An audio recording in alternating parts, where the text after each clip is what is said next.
প্রিয় লিসেনার্স, আসসালামু আলাইকুম। আমি আফনান। আশা করি সবাই ভালো আছেন, সুস্থ আছেন। এই ঘটনাটি আমাদেরকে যিনি পাঠিয়েছেন তার নাম জিসান আহমেদ। ওনার বাড়ি ময়মনসিংহ জেলার ত্রিশাল উপজেলার ৩ নং কাঁঠাল ইউনিয়নের রাজাবাড়ি গ্রামে।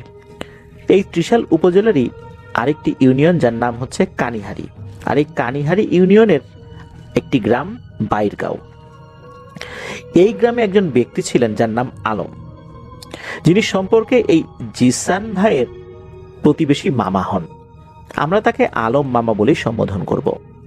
ঘটনাটি মূলত জিসান ভাই শুনেছিলেন তার নানির কাছ থেকে। তার নানি ঘটনাটির সঠিক সালটা বলতে পারেন নাই। এই ঘটনাটি মূলত ঘটেছিল বর্ষাকালে। আর বর্ষাকালে এই আলম মামা রাতের বেলা মাছ ধরতে বের হতেন। তবে উনি মাছ ধরার ক্ষেত্রে এক ধরনের ফাঁদ ব্যবহার করতেন। এক এক জায়গায় এটার এক এক নাম। কোথাও এটাকে বাইর বলে, কোথাও এটাকে ঘূর্ণি বলে, এক এক জায়গায় এক এক নাম আর কি। তো ওই এলাকায় এটাকে বাইর বলা হয়।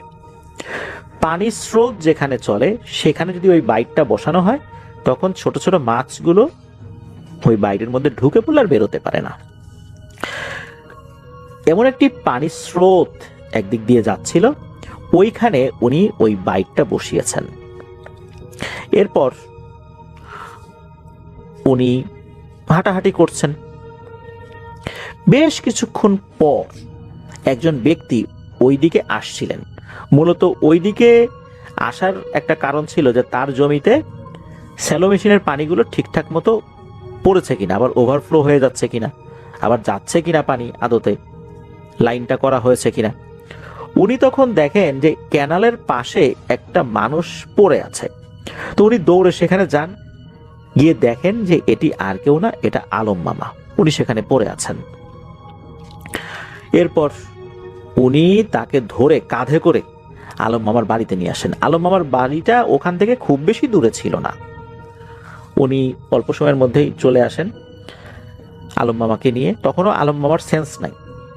আর রাত কিন্তু তখন খুব বেশি না, তখন রাত আনুমানিক 9টা 9:30 বাজে এরকম হবে আর কি। তখনও কিন্তু আলম মামার বাড়ির কেউই রাতের ঘুমটা দেয়া শুরু করেন নাই, অর্থাৎ খাওয়া দাওয়া করে যে ঘুমাতে যাবেন তখনও এরকমটা হয়নি। তবে প্রস্তুতি নিচ্ছেন খাওয়া দাওয়া করার, এরকম আর কি একটা সিচুয়েশন। তখন আলম মামাকে ওই ব্যক্তিটা নিয়ে আসেন। আলম মামাকে তো জ্ঞান ফেরানোর চেষ্টা করা হয়, শরীরটা মুছে দেওয়া হয়, যেহেতু কাদার মধ্যে পড়ে গিয়েছিলেন, সারা শরীরে বিভিন্ন জায়গায় কাদা লেগে গেছে। তো যাই হোক, ওই লোকটা তো চলে যান। ওই লোকটা চিন্তা করেছিলেন হয়তো মাথা ঘুরে পড়ে গেছে, এরকম কিছু একটা। আলম মামার জ্ঞান না ফিরলেও ওই রাত থেকেই মাঝে মাঝে মানে থেকে থেকে আলম মামার তীব্র খিঁচুনি শুরু হয়। পরিবারের সদস্যরা চিন্তা করলেন যে সাপে কামড় দিয়েছে কিনা। ওনার শরীরের বিভিন্ন জায়গা চেক করে দেখলেন না, কোথাও সাপে কামড় দেয়নি। তাহলে কি এমন হলো, একটা সুস্থ স্বাভাবিক জওয়ান মানুষ হঠাৎ করে এরকম হওয়ার তো কথা না। পরিবারের সদস্যরা চিন্তা করলেন যে নিশ্চয়ই ভৌতিক কোনো কিছু তার সাথে হয়েছে। এখন তার তো সেন্স নাই, কি হয়েছে সে তো আর বলতে পারছে না। ওই রাতটা ওভাবেই কেটে যায়। আলম মামার সেন্স ফেরে না। তাদের চেনা পরিচিত যেই কবিরাজ ছিলেন তাদের কাউকে ডেকে নিয়ে আসা হয়। সে এসে ঝাড়ফুঁক করে, কিন্তু লাভ হয় না। এভাবে কয়েকজন কবিরাজ আসে, ঝাড়ফুঁক করে, লাভ হয় না। আলম মামার সেন্স একা একাই ফেরত আসে, কবিরাজের ঝাড়ফুঁকে সেন্স ফেরত আসেনি। কিন্তু আলম মামার মধ্যে অন্য রকমের যে পরিবর্তন, এরকমটা কিন্তু বোঝা যাচ্ছিল না যে সেন্স ফেরত আসার পর তার মধ্যে যে কোনো অস্বাভাবিক পরিবর্তন, এরকমটা কিন্তু মনে হচ্ছে না। আলম মামা ঠিকঠাক হয়ে যান। আর যেহেতু ঠিকঠাক হয়ে যান, তখন কিন্তু এই বিষয়টা নিয়ে কেউ আর মাথা ঘামায় না। তবে ওই রাত্রে আলম মামার সাথে কি হয়েছিল এটা আলম মামা নিজেও বলতে পারেন না যে আসলে ঘটনাটা কি হয়েছিল। উনি হঠাৎ করেই সেন্সলেস হয়ে পড়ে যান। এর অল্প কিছুদিন পর যখন আলম মামা একটু স্বাভাবিক হয়েছেন আর কি, আলম মামা শারীরিকভাবে অসুস্থ থাকলেও আস্তে আস্তে স্বাভাবিক হয়েছেন। ওনার আচার আচরণ তো নর্মালি ছিল, আগেও যেরকম ছিল এরপরও সেরকমই ছিল। তো আলম মামা উনি কি করেছেন, একটা কদম গাছে উঠেছেন। ওই সময় কিন্তু কদম ফুল যেটা, ওইটা বেশ বড় বড় হয়েছে। আমরা কদম ফুল কিন্তু দেখি বর্ষাকালে, বর্ষাকালে সাধারণত কদম ফুল ফোটে। তো আলম মামা কদম ফুল পাড়ার জন্য ওনার বাড়ির কাছাকাছি জায়গায় একটা কদম গাছে উঠেছেন। কদম গাছটা বেশি বড় ছিল না, ছোট ছিল, বেশ অনেক কদম ফুল ফুটেছিল সেই কদম গাছে। তো উনি যখন গাছে উঠেছেন, কোনো এক অজানা কারণে উনি ওই কদম গাছ থেকে নিচে পড়ে গিয়েছেন। অদ্ভুত বিষয়, উনি মাটির উপর, মানে শক্ত মাটির উপর পড়েছেন, ওনার নাকি কোনো ব্যথাই লাগেনি, এমনটাই নাকি নানি জানিয়েছিলেন। আলম মামা বলেন যে কোনো ব্যথাই লাগে নাই। আসলে উনি কেন পড়ে গেছেন এটাও বলতে পারেন না, কি কারণে পড়ে গেলেন। পা ফসকেও পড়ে যান নাই, হাত ফসকেও পড়ে যান নাই, আবার কেউ ধাক্কা দিয়েছে এটাও বলতে পারেন না উনি। তাহলে পড়ে গেলেন কিভাবে, ওই রাত্রে অজ্ঞান হয়ে গেছেন কিভাবে সেটাও বলতে পারেন না। আবার যে কদম গাছ থেকে পড়ে গেলেন সেটাও বলতে পারেন না। পড়ে যাওয়ার পরে ব্যথাও লাগলো না, এটা কেন? আলম মামা কিন্তু স্বাভাবিকভাবেই দিন কাটাচ্ছেন। আলম মামাদের টিনের ঘর ছিল, আর টিনের ঘরের মেঝে তো সাধারণত মাটিরই হয়ে থাকে গ্রাম অঞ্চলে, আমরা যেটা দেখি আর কি। আর ওই সময় প্রেক্ষাপটে অধিকাংশ বাড়ির যে ফ্লোর এটা মাটিরই ছিল। তো আলম মামাদের ঘরও একই রকম ছিল। তো ঘরের বাইরে কিন্তু একটা সিঁড়ির মতো করা হয়, যেখানে পা দিয়ে ঘরের চৌকাঠ পেরিয়ে মানুষ ঘরে ঢোকে। তো ওই যেই অংশটা, এটা মাটির থাকলে কিছু সমস্যা হয় কি, যে যদি বৃষ্টি হয় তাহলে ওই জায়গাটা কাদা হয়ে গেলে কিন্তু পা পিছলে পড়ে যাওয়ার সম্ভাবনা থাকে। এই জন্য অনেকেই ওই জায়গাটাতে ইট দিয়ে রাখেন, যাতে করে বৃষ্টি হলেও ওই জায়গাটা পিচ্ছিল না হয়ে যায়। ওই জায়গায় আগে ইট ছিল, কোনো কারণে ইটগুলো নষ্ট হয়ে গেছে, নতুন করে ইট ওখানে বসানো দরকার ছিল। বাড়ির আশেপাশে বেশ কিছু পুরনো ইট ছড়িয়ে ছিটিয়ে ছিল। এই আলম মামা এবং আলম মামার মা অর্থাৎ নানি, ওনারা দুজন মিলে কিছু ইট সংগ্রহ করে এনেছেন। তবে সেই ইটগুলোর সাথে শ্যাওলা, মাটি, কাদা এগুলো ছিল। এই ইটগুলো পরিষ্কার করার প্রয়োজন ছিল। তো ওনারা কিছু ইট এনে একপাশে গুছিয়ে রেখেছিলেন, চিন্তা করেছেন যে পাশে যে পুকুর রয়েছে এই পুকুরে গিয়ে ইটগুলো ধুতে হবে। তো আলম মামা উনি ওনার মায়ের সাথে কয়েকটা ইট নিয়ে পুকুরে ধুতে গিয়েছেন। তো কিছু সময় ধুয়েছেন, ধোয়ার পর আলম মামা বললেন যে একটু বাজারে যাই, চা খেয়ে আসি, পানও খাবো। আলম মামার আবার পান খাওয়ার অভ্যাস ছিল। এদিকে নানি চিন্তা করলেন যে কিছু সময় তো ধুইলাম, আরো বেশ কিছু ইট আছে, আমিও যাই। আলম বাজার থেকে আসতে আসতে আলম যেই পথ দিয়ে আসবে ওই পথের পাশেই একটা বাড়ি আছে, ওই বাড়ির লোকজনের সাথে একটু গল্প গুজব করে আসি। গ্রামের মহিলারা কিন্তু এক বাড়ি থেকে আরেক বাড়িতে যান, গল্প গুজব করেন, এটা হরহামেশাই দেখা যায়। তো আলম মামা তো চলে গেছেন বাড়ির কাছাকাছি একটা বাজারে, বাড়ির কাছাকাছি বাজার ছিল, বেশি দূরে না। এদিকে নানিও গিয়েছেন ওই বাড়িতে, গল্প গুজব করছেন। আর ওই বাড়ির উঠোনটা এরকম ছিল যে ওই রাস্তা দিয়ে কেউ হেঁটে গেলে দেখা যায়। তা আলম মামা যদি ওই পথ দিয়ে ফেরেন তাহলে তাকে দেখা যাবে, আর তখন নানিও চলে আসবেন। আর আলম মামাকে উনি বলেও ছিলেন যে তুই এদিক দিয়ে আসার সময় কিন্তু আমাকে ডাক দিবি, আমি ওই বাড়িতে থাকবো। আলম মামা বলছেন ঠিক আছে, আমি ডাক দিব। তো নানি তো বসে আছেন, গল্প গুজব করছেন, অনেকক্ষণ হয়ে যায়, আলম মামা আসেন না। এদিকে জোহরের আজানের সময় হয়ে যাচ্ছে, এখন ইট ধুবেন কখন আর দুপুরের খাবার চুলায় বসাবেন কখন? উনি বিরক্ত হয়ে বলতেছেন যে কি ব্যাপার, আলম এখনো আসলো না, চা খাইতে পান খাইতে কি এতক্ষণ লাগে নাকি? ওর অপেক্ষায় থাকতে থাকতে তো বেলা চলে যাচ্ছে, এই ইট ধুয়ে আমি আবার খাবার বসাবো কখন?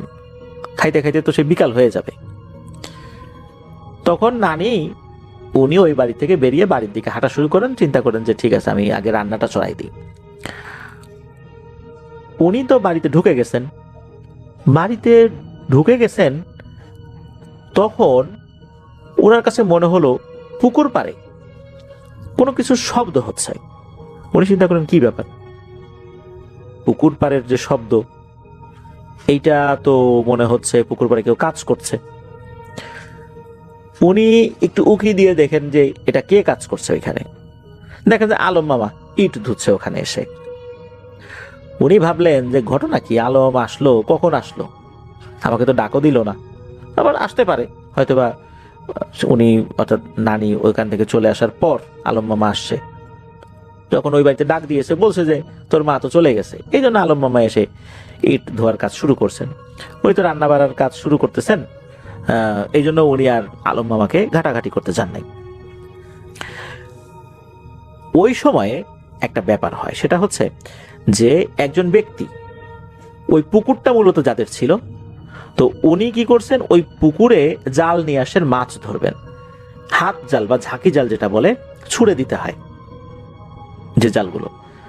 ওনার বাড়িতে আবার ওই সময় মেহমান আসছে, উনি চিন্তা করলেন যে যাই পুকুরে কয়েকবার জাল ফেলি, মাছ ধরতে পারলে এই মাছ রান্না করা হবে, মেহমান যেহেতু আসছে বাড়িতে।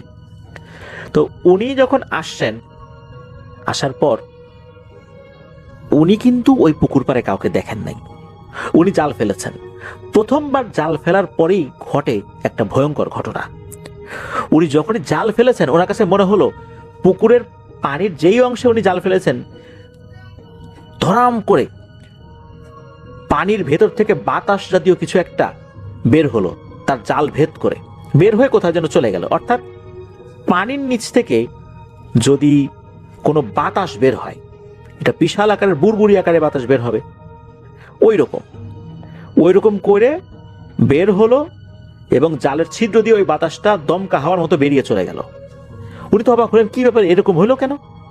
এরপর ওনার কাছে মনে হলো যে জালের ভেতরে মানুষের পায়ের মতো কিছু একটা দেখা যাচ্ছে।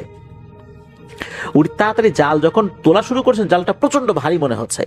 উনি নামলেন, নামার পর উনি বুঝতে পারলেন এই জালের মধ্যে একজন মানুষ। উনি যখনই উঁচু করেছেন, দেখেন আর কেউ না, এটা আলম মামা। তখনও নাক দিয়ে রক্ত পড়ছে, কান দিয়ে রক্ত পড়ছে। উনি দ্রুত উপরে উঠান, চিৎকার চেঁচামেচি শুরু করেন, নানিও তো চলে আসছে, এসে দেখে এই অবস্থা। কিন্তু ততক্ষণে মামা আর পৃথিবীতে নেই, উনি মারা গেছেন। মামাকে কোনো এক ভয়ঙ্কর অশরীরী যে হত্যা করেছে এটা নিশ্চিত। এখানে অনেকগুলো প্রশ্ন রয়েই যায়। ওই রাত্রে মামা কেন অজ্ঞান হয়েছিলেন? কদম গাছ থেকে উনি কেন পড়ে গেলেন, আর পড়ার পর কেন ব্যথা পেলেন না? মামা যে আসলেন, আসার সময় এতটা দেরি হলো কেন? মামা হঠাৎ করে কেনই বা ওই সময় বাজারে গিয়েছিলেন? ওই সময় বাজারে যাওয়ার কথা না, মামা সাধারণত বিকেলের দিকে বাজারে যান। আর বাজার থেকে আসতে দেরি বা হলো কেন? ধারণা করা হয় যে মামা অনেক আগেই চলে এসেছিলেন, কারণ আশেপাশে যারা মামাকে ইট ধুতে দেখেছিলেন তারা পরবর্তী জানিয়েছিলেন যে মামা নাকি অনেক আগে চলে এসেছিলেন। তাহলে মামা আসার সময় নানিকে কেন ডাক দিলেন না? আর মামা যদি অনেক আগে চলেই এসে থাকেন, তাহলে নানি কেন সেটা খেয়াল করলেন না? নানির চোখ এড়িয়ে যেতে পারে, ওই বাড়ির তো আরো লোকজন আছে, যেই বাড়িতে উনি গিয়ে গল্প করছিলেন, অর্থাৎ নানি যেই বাড়িতে গিয়ে গল্প করছেন, তারাও কিছু দেখলো না। আর মামাও ডাক দিলেন না নানিকে, নানিও দেখলেন না, অন্য কোনো লোকও দেখলো না। কিন্তু ইট ধোয়ার সময় বেশ কিছু লোকজন খেয়াল করেছিল যে অনেকক্ষণ ধরে উনি ইট ধুচ্ছেন। আর ইট ধোয়া অবস্থায় হঠাৎ করে মামাকে পানির নিচে নিয়ে গেল কে? মামা যেহেতু মারা গিয়েছিলেন, এই প্রশ্নের উত্তরগুলো আর কখনোই পাওয়া যায়নি।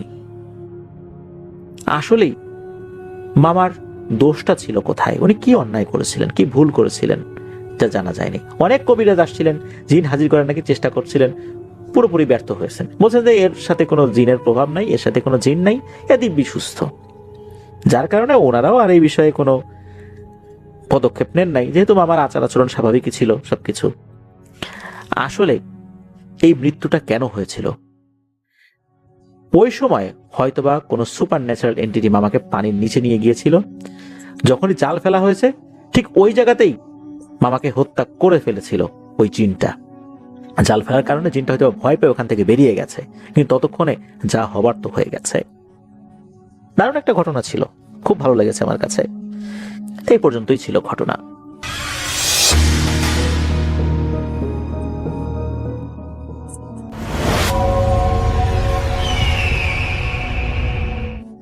আসসালামু আলাইকুম, তাদের সবাইকে সাদর আমন্ত্রণ জানাচ্ছি। আমি আহমেদ বাবু। কেমন আছেন আপনারা? আশা করি সবাই ভালো আছেন।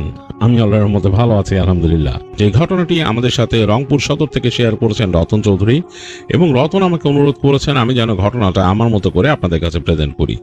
আমি চলে যাব রতনের ঘটনায়।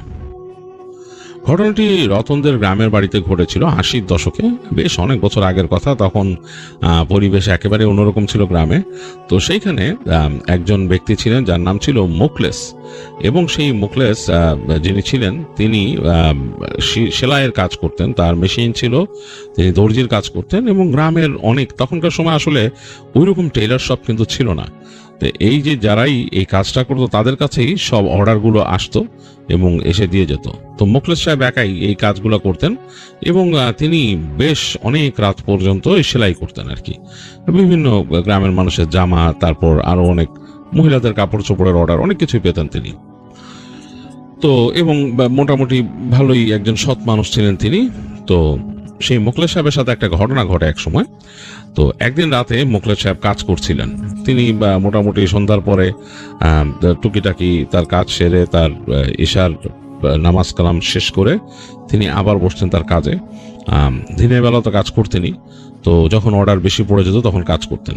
তো একদিন তিনি কাজ করছেন এরকম সময়, এবং শীতের রাত, বেশ ঠান্ডা পড়েছে।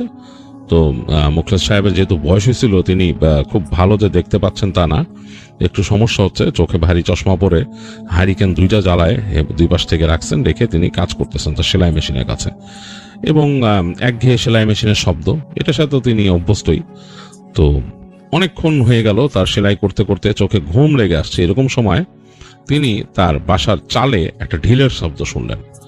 মনে হলো ঠাস করে কেউ জোরে একটা ঢিল মারলো তার বাসায়। মানে কঠিন অবস্থা, মানে বেশ জোরে একটা ঢিল পড়লো এসে, মানে ভয় পেয়ে যাওয়ার মতো, হঠাৎ করে বেশ জোরে একটা ডিম করে ঢিল।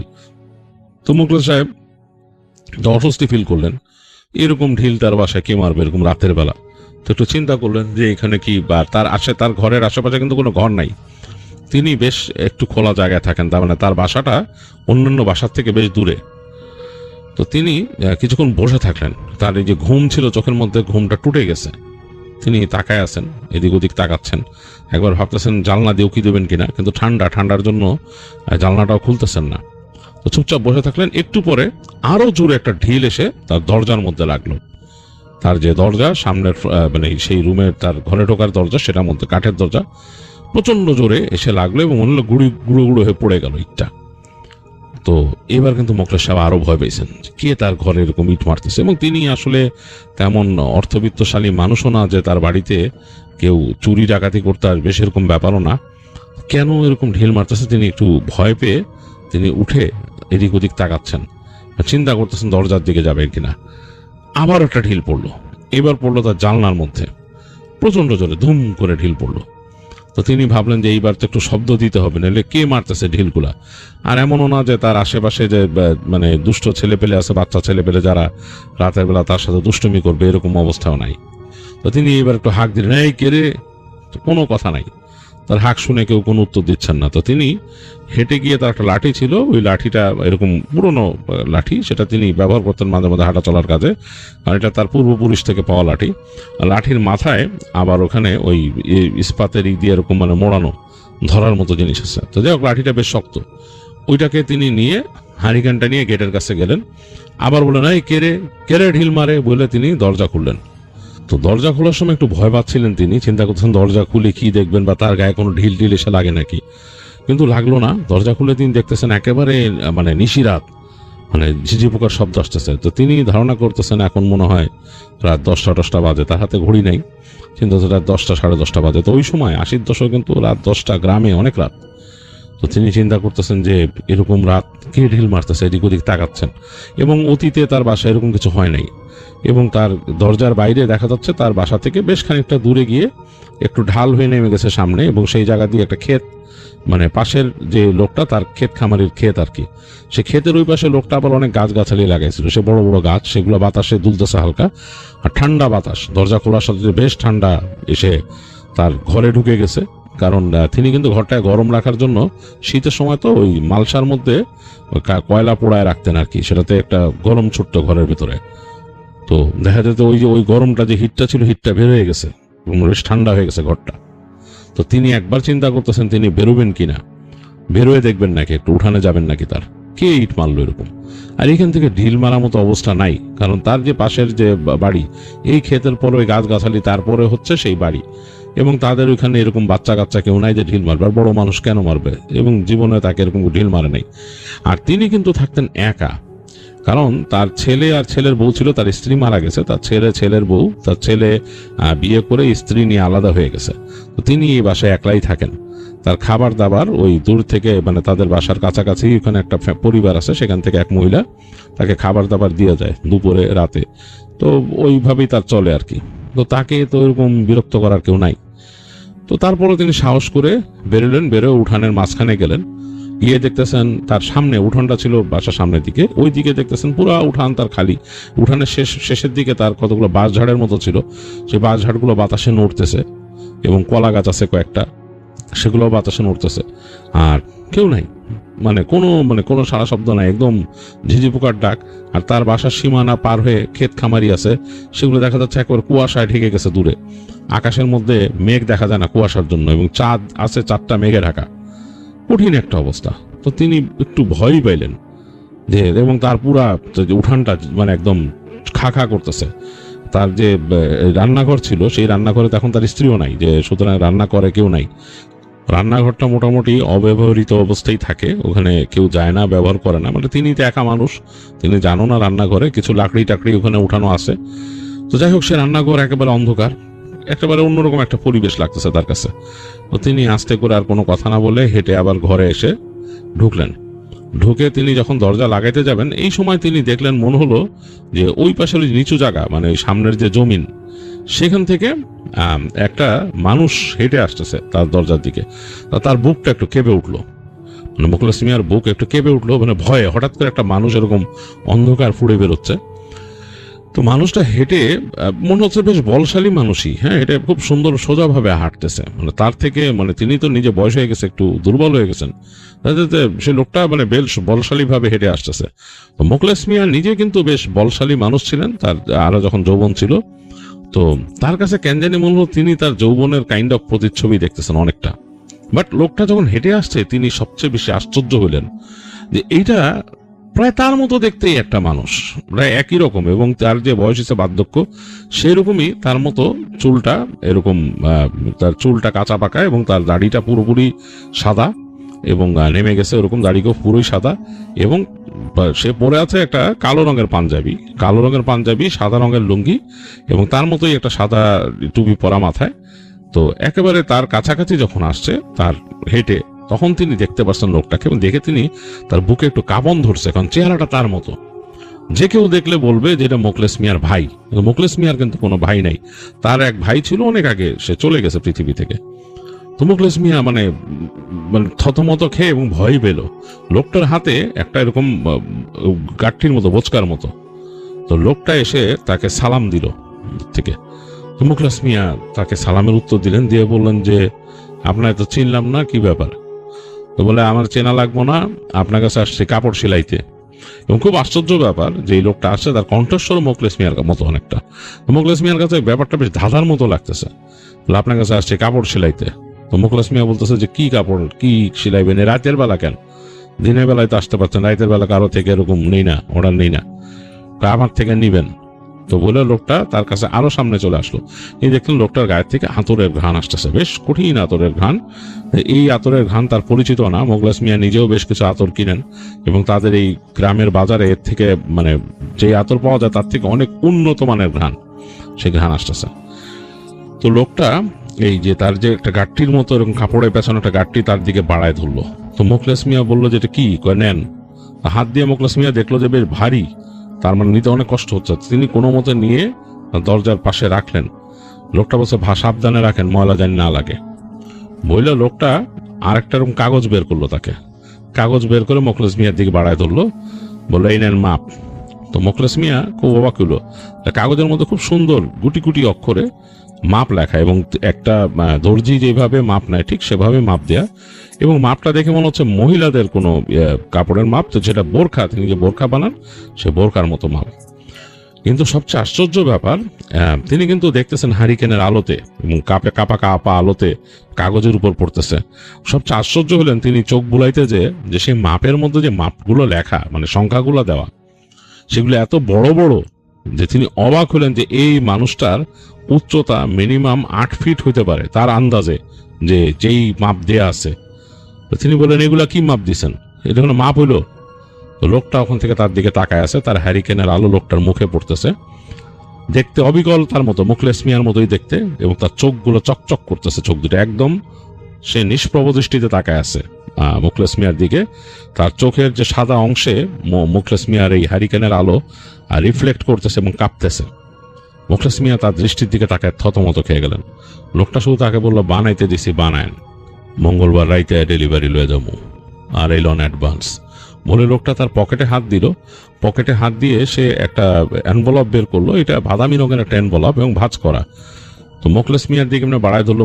মোখলেস মিয়া ওই এনভেলপটা নিয়ে নিল নিজের অজান্তেই। নিতে নিতে সে একটু থতমত খাচ্ছে যে ব্যাপারটা কি, এবং তিনি তাকে বললেন যে কয়টা বোরখা? তো ওই লোকটা বললো 9টা। তো মোখলেস মিয়া তখন একটু থতমত খেয়ে বলতেছে, আমি 9টা কেমনে বানাবো? 5 দিন সময় দিচ্ছেন, 5 দিনে 9টা কি হইব নাকি? আমি দিনে একটা বোরখা বানাইলে তো 9 দিন লাগবো। তো লোকটা তখন বললো, বানাইতে হইব, দরকার হইলে সব কাম বাদ দেন, এটা বানায় শেষ করেন, ভালো টাকা দিছি দেখেন বলেই লোকটা বলল, আসি।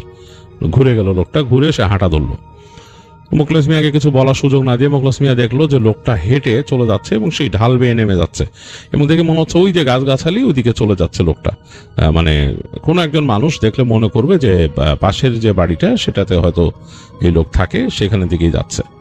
মোখলেস মিয়া ওই হাতে ওই বাদামি এনভেলপ নিয়ে থতমত খেয়ে দাঁড়ায় আছেন, এবং মাপের কাগজটা তার আরেক হাতে, এবং সাথে হারিকেন ধরা। কিছুক্ষণ দাঁড়ায় থাকলেন, ঠান্ডা বাতাস একেবারে অন্যরকম। তো তিনি জমে গেছেন প্রায়। তো তিনি তাড়াতাড়ি ওই পোটলাটা নিয়ে, কাপড়ের যে ওই যে একটা গাঠি দিছে তাকে এরকম বড়, সে গাঠটিটা নিয়ে এবং হারিকেন সবকিছু নিয়ে ঘরে ঢুকে দরজা লাগালেন, এবং মনে হলো শীতটা আরো বেশি লাগা শুরু করলো, কাঁপতেছে। তো তিনি থরথর করে কাঁপতে কাঁপতে ওই গাঠটিটা একপাশে রাখলেন। তার মনে হইলো যে লোকটা বললো নোংরা করেন না, তো তিনি রাখলেন। গাঠটি যেটা বাঁধা সেটা দেখলেন একটা সাদা কাপড়ের গাঠটি, সাদা কাপড় দিয়ে বানানো বড়, ভিতরে মনে হয় আরো পোটলা বড় এরকম আর কি। তো তিনি চিন্তা করলেন এটা পরে দেখি, আগে দেখি এখানে টাকা কি দিছে। তো তিনি ওই যেই তাকে যে ব্রাউন যে এনভেলপ দিছে সেটা খুললেন, খুলে দেখলেন যে এরকম মোটা টাকার বান্ডিল। অবাক হয়ে গেলেন তিনি, জানি বাপরে বাপ, এটা কি? মানে তাকে 5,000 টাকা দেওয়া, এখানে 5,000 টাকা। এবং তিনি থতমত খেয়ে গেলেন। সেই সময়কার সময় 5,000 টাকা বিশাল একটা অঙ্ক। 80-র দশকে 5,000 টাকার অনেক মূল্য। কাপড় বানানোর জন্য এবং 9টা বোরখার জন্য 5,000 টাকা, তিনি এটা অ্যাডভান্স দিচ্ছে তাকে।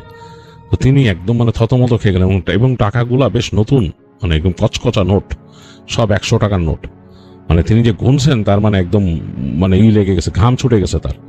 তো তিনি তাড়াতাড়ি আর কোনো কথা না বলে সেই টাকাগুলা রাখলেন, রেখে কাঁপতেছেন থরথর করে, এবং তিনি বোরখার মাপ দেখে আরো কাঁপতেছেন। প্রায় ওই যে বললাম যে তার প্রায় 8 ফিটের উপরে লম্বা হবে যেই মানুষ এটা পড়বে। তো মোখলেস মিয়া চিন্তা করলেন যে মানুষে কি এরকম লম্বা হয়, তাও আবার মেয়ে মানুষ, বোরখার তো আর ছেলে মানুষ পড়বে না।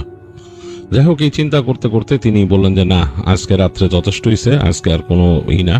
তিনি কাপড়ের ওই যে পোটলাটা সেটা শুধু একটু খুললেন। তো খুলে দেখলেন যে হ্যাঁ, সেখানে সাদা রঙের কাপড় রাখা। এটা কাপড়টা হাত দিয়ে তিনি ফিল করলেন, খুবই উন্নত মানের কাপড়, একেবারে উন্নত মানের কাপড়, অনেকটা সুতি আর রেশম মেলানো। তিনি বুঝতে পারলেন না যে এটা কিভাবে মিক্স করা হয়েছে, বিদেশি কাপড়। তো তিনি তাড়াতাড়ি ওইটাকে আবার বেঁধে রেখে দিলেন এক কর্নারে। চিন্তা করলেন যে এই কাপড়ও তো আসছে অন্য জায়গার থেকে, কিরকম একটা অবস্থা, একবারে বিদেশি কাপড়। তিনি এরকম কাপড় সচরাচর দেখেনি নাই।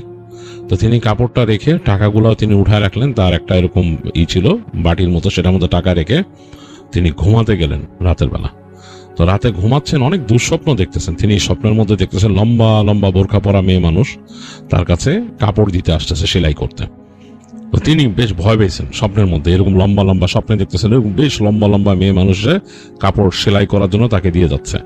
তো তিনি বেশ ভয় পেলেন, দুঃস্বপ্ন দেখে উঠেও বসলেন দু একবার, পানি খেয়ে তাড়াতাড়ি আবার দোয়া পড়ে ঘুমায় গেলেন। যাই হোক, দিনের দিন হলো, দিনের আলোতে সবকিছু তো দেখতে অন্যরকম। রাতের সেই জিনিসটা তার মনেই থাকলো না যে এরকম ঘটনা ঘটছে। কিছুক্ষণ পরে যখন দুপুরের পরে তার হঠাৎ খেয়াল আসলো যে হ্যাঁ, রাতে তো এরকম আসছিল অর্ডার নিয়ে, এটা কি আসলে কি আমি কি আসলে এরকম পাইছি কিছু না স্বপ্নে দেখছি। চিন্তা করে হেঁটে গেলেন, দেখলেন যে হ্যাঁ, সেই যে তিনি রাখছেন তার একটা চৌকি ছিল সেলাই মেশিনের পাশে, চৌকির উপরে সেই বস্তা রাখা। তো চিন্তা করলেন যে এই ব্যাপারটা নিয়ে এখন কাউরে বলা কি ঠিক হইব? মনে হয় না, এত টাকার অর্ডার খামাখাই ঝামেলা করে লাভ নেই, আমি বানানো শুরু করি। তো তিনি মোটামুটি চিন্তা করলেন যে এর মধ্যে যদি তার কাছে যেসব অর্ডার আসছে এগুলো যদি দু একজন খবর নিতে আসে, তিনি বলবেন যে আপাতত তিনি একটু অসুস্থ, তার অনেক কাজ জমে গেছে, সবার অর্ডার দিতে একটু টাইম লাগবে। এই বলে তিনি চিন্তা করলেন যে আমি সবাই করবো আর কাজে লেগে যাই। তো যাই হোক, দুপুরে যখন তার খাওয়া দাওয়া আসছে, তিনি খেয়ে দিয়ে তাড়াতাড়ি নিজের মতো শুরু করলেন কাজ এই দুপুরের পর থেকে, এবং এক নাগাড়ে সেলাই করলেন। এবং দেখা গেল যে তিনি ওই মাপ অনুযায়ী কাপড় কেটে তৈরি করে রাতের মধ্যে তার একটা বোরখা তৈরি হলো। এবং তিনি দেখলেন যে বেশ লম্বা একটা বোরখা, নিজেই দেখলেন, মানে কাটার পর যখন তিনি সেলাই করছেন, সেলাই করার পর বেশ লম্বা একটা বোরখা। তখনও তিনি আবার চিন্তা করলেন যে এত লম্বা মানুষ কেমনে, তা আবার মেয়ে মানুষ। যাই হোক, এরপরে তিনি মানে ওই দিন রাতে আর কাজ করলেন না, ঘুমায় গেলেন। এবং পরদিন তিনি চিন্তা করলেন যে আজকে আরো একাধিক বোরখা বানাবো, আর ওনার কাজের স্পিডও এসে গেল। যাই হোক, এরকম তিনি রাত জেগে জেগে কাজ করছেন এবং সেই মঙ্গলবার রাত পর্যন্ত তার বোরখা তৈরি হয়ে গেল। তিনি মানে খুব খুশি সবগুলো ভাঁজ করে, এবং তার কাজের স্যাটিসফ্যাকশন একটা, যে কাজ শেষ হলে তার কাছে খুশি লাগতো যে তিনি কাজ করছেন। যে কোনো কাজই খুব সুন্দর যদি হয়তো নিজে চোখ বুলায় দেখতেন, ভালো লাগতো। তিনি সেই কাপড়গুলো ভাঁজ করলেন। ভাঁজ করছেন যখন, তখন তার শুধু চিন্তা হচ্ছে যে কারা পড়বে। তার মাথার মধ্যে একটা প্রশ্ন কিন্তু আছে যে কারা পড়বে, আর এই লোকটাই বাকি তার মতো কেন দেখতে, এসব বিভিন্ন প্রশ্ন তার মাথায়। আর লোকটাকে আসবে, আদৌ আসবে, এটা চিন্তা করতেছে। তো চিন্তা করতে করতে তিনি সব ভাঁজ করে সুন্দর করে পোটলা বাঁধলেন, বেঁধে রেখে দিলেন। আর এই যে কাপড়ের যে এই টুকিটাকি যে টুকরা, খুব বেশি বাঁচে নাই। খুবই আশ্চর্যজনক ব্যাপার, যেই কাপড়টা কিনছে সে কিন্তু দেখা গেছে খুব ভালো মাপ বুঝতো। তো তারপরও ছোটখাটো দু একটা কাপড়ের টুকরা বাঁচছিল, সেগুলো তিনি পোটলা করে রেখে দিলেন, তার একটা স্মৃতি, মানে যে এরকম কিছু তিনি কাজ করছেন চিন্তা করার জন্য। যাই হোক, তো তিনি পোটলা বেঁধে বসে আছেন। তো চিন্তা করলেন যে এখন তো বসেই আছি, আমি দু একটা কাজ ধরবো নাকি টুকিটাকি, আরো তো দু একটা কাজ রয়েছে। তো তিনি আজকে আর কাজ করতে তার ইচ্ছা করতেছে না। তো তিনি এগুলো সব রেখে তিনি বসে আছেন তার টেবিলের পাশে, চিন্তা ভাবনা করতেছেন কি। এই সময় তার পঞ্জিকা বই ছিল, পঞ্জিকা নিয়ে তিনি দেখতেছেন পূর্ণিমা কবে, এগুলো তিনি করতেন মাঝে মাঝে। এই সময় তিনি ঠিক তার দরজার বাইরে মনে হলো যে কার উপস্থিতি টের পাইলেন, যে কেউ একজন দাঁড়ায় আছে। একটু পর গলা খাকারি দিল তাকে, বেশ জোরে গলা খাকারি দিল। তিনি বললেন কে? তিনি বললেন কে কে আসছেন? তো তারা বলছেন মোখলেস মিয়া, আমি আইছি কাপড় নিতে, দরজা খুলেন। তো কণ্ঠ শুনে তিনি বুঝলেন যে এটা তো মানে সেই লোক, ওই যে সেনকে কাপড় দিছে। তাড়াতাড়ি তিনি তার চোখের থেকে নামলেন, নেমেই যে তিনি বস্তাটা বাঁধছেন সেটাকে টেনে নামালেন। নামায় তিনি ওই দরজার কাছে আসলেন, এসে ওই দরজা খুলে দিলেন। তো দরজা খুলছেন। আজকে কিন্তু হারিকেন সাথে আনেন নাই, হারিকেনটা রাখা তার সামনে টেবিলে দূরে। তো সেটার আলোতে, আবছা আলোতে দেখাচ্ছে সেই লোকটাকে জাস্ট আগের মতো, ওইরকম মানে সেই একই রকম চেহারা, কিন্তু আজকে একটু অন্ধকারে দাঁড়ানো দেখে একটু কম দেখা যাচ্ছে তাকে, বাট তার চোখ দুটো মনে হচ্ছে জ্বলতেছে। তো মোখলেস মিয়ার দিকে সে হাত বাড়ায় দিল যে তার প্যাকেটটা যাতে দেয়, মানে তার ওই পোটলাটা। মোখলেস মিয়া কিছু না বলে পোটলাটা দিলেন তার হাতে। তো তিনি পোটলাটা নিয়ে ওজন করলেন ধরে, তারপর তাকে পকেট থেকে আরেকটা এনভেলপ বের করে দিলেন, সেটাও ওই বাদামি রঙের, দিয়ে বললেন এখানে বাকি টাকা, চিন্তা করেন না, ভালোই টাকা দিছি, অসুবিধা নাই, কারোর সাথে কখনো আমার কথা বলবেন না, আমি কে কেন আইছিলাম। তো বলে আপনি কে? আমি তো এমনি জানি না, আপনি তো কিছু কর নাই আমারে। কয়া লাগবো না, কিন্তু কারো কাছে আমার এই অর্ডারের কথা কইবেন না, কখনো প্রয়োজন হলে আবার আমু। বলে মোখলেস মিয়াকে টাকাটা দিয়ে তিনি ঘুরে যান, মানে এনভেলপটা হাতে দিয়ে তিনি ঘুরে হাঁটা দেন, এবং হেঁটে দেখা যাচ্ছে ঠিক ওই মাঠ ধরেই যাচ্ছেন। তো মোখলেস মিয়া অনেকক্ষণ দাঁড়ায় আছেন গেটের কাছে, তিনি চিন্তা করতেছেন লোক কোথায় যায়, মানে হেঁটে হেঁটে দেখবেন তিনি। তো হঠাৎ তার মাথার মধ্যে একটা চিন্তা আসলো, এই লোক কে, তিনি দেখতে চান আসলে, তার মতো কেন দেখতে, ব্যাপারটা কি।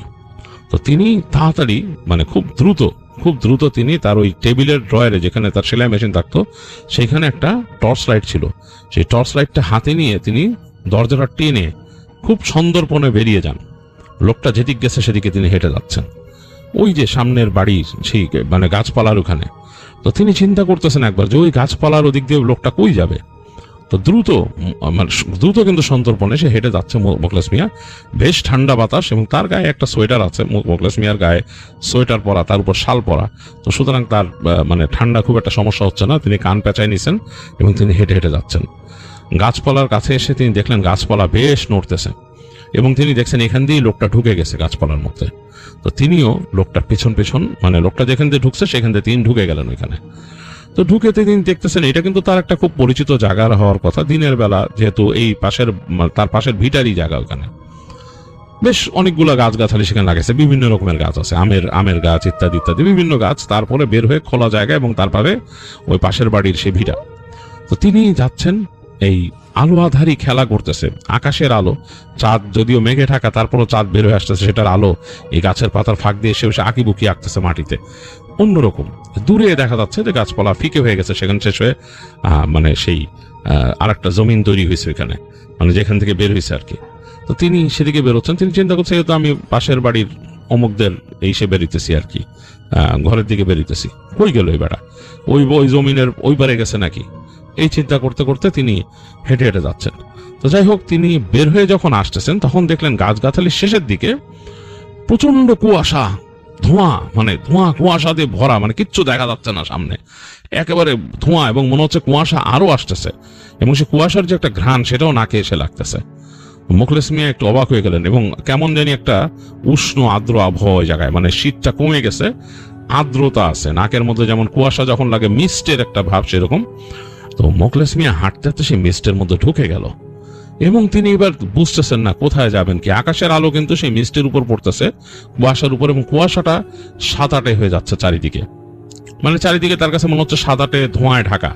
তিনি কিন্তু দিক দিশা পাচ্ছেন না। তিনি ভাবলেন যে আমি কি টর্চ লাইট বের করে জ্বালাবো, আবার ভয় পেলেন যে তিনি টর্চ লাইট জ্বালায় কোথায়, যে মানে কেউ যদি দেখে ফেলে, ওই লোক যদি দেখে থাকে, তো লোকটাকে তার বেশ ভয়ই লাগছে। যাই হোক, কুয়াশার মধ্যে নিজের আন্দাজে তিনি হাঁটা শুরু করলেন। তিনি চিন্তা করলেন এত কুয়াশা যখন ঢেকে ফেলছে, আমি আপাতত ওই পাশের যে তার যে মানে তার যে প্রতিবেশীর ভিটা সেখানে চলে যায়, একটা আন্দাজে তিনি হাঁটতেছেন, গাছগাছালি একটা আন্দাজ করে হাঁটলেন। হাঁটতে হাঁটতে গিয়ে তিনি দেখতেছেন যে এইখানে তার প্রতিবেশীর উঠান হওয়ার কথা, উপর দিকে উঠে, তো ওইখানে কোনো উঠান নাই। তিনি হাঁটতেছেন সমান ল্যান্ড আর ল্যান্ড, তিনি মানে অবাক হয়ে গেলেন। এক জায়গায় যে দেখলেন তিনি কুয়াশা শেষ হয়ে যাচ্ছে সামনের দিকে, মানে কুয়াশাটা সামনের দিকে নাই, মানে কুয়াশা কেমন জানি পাতলা হয়ে গেছে। তো ওখান থেকে তিনি বের হয়ে আসলেন, কুয়াশার ভেতর থেকে বের হয়ে এসে তিনি দেখতেছেন তিনি একটা খোলা প্রান্তরে দাঁড়ানো মাঠের মতো, এবং সেখানে যত দূর যায় শুধু মাঠ আর মাঠ, এরকম, মানে শুধু মাঠ, মানে ওখানে আর কোনো ঘর বাড়ি কিচ্ছু নাই, খোলা মাঠ, শুধু দূরের কোনো কিছু দেখা যাচ্ছে না। তো তিনি একটু ভয় পেলেন এবং ঠান্ডা লাগতেছে তার। পেছন দিকে তাকায় তিনি আটকে উঠলেন, তার পেছনেও কিছু নাই, মাঠ আর মাঠ হিসাবে, কিন্তু তার পেছনেই সেই তার পাশের যে প্রতিবেশীর বাড়ি হওয়ার কথা, সেখানে কোনো বাড়ি নাই, মাঠ, তার পেছন দিকেও মাঠ। তিনি বললেন আমি কোথায় আসলাম, কারণ তিনি প্রতিবেশীর বাড়ি যদি না পান, তার নিজের বাড়িও কিন্তু হারায় গেল হিসাবে। তিনি কোথায়, এবং তিনি সামনের মাঠটাও চিনতেছেন না। তিনি হাঁটতে হাঁটতে যাচ্ছেন সামনের দিকে, আর দিশাহারা হয়ে গেছেন। আরো বেশ কিছু দূর হাঁটার পর তিনি দূরে দেখলেন লম্বা লম্বা কিছু মানুষ দাঁড়ানো মাঠের মাঝখানে এক জায়গায় জড়ো হয়ে, মানে মনে হচ্ছে প্রায় 10-12 জন মানুষ লম্বা আলখাল্লা পরা দাঁড়ায় আছে সেখানে, এবং সাদা সাদা আলখাল্লা বেশ বড় বড়, এবং তারা মনে হচ্ছে যে একটা লাইন তৈরি করছে দাঁড়ায়। তো তিনি হাঁটতে হাঁটতে ওই মানুষদের থেকে একটা ডিস্টেন্সে চলে আসছেন, লম্বা লম্বা।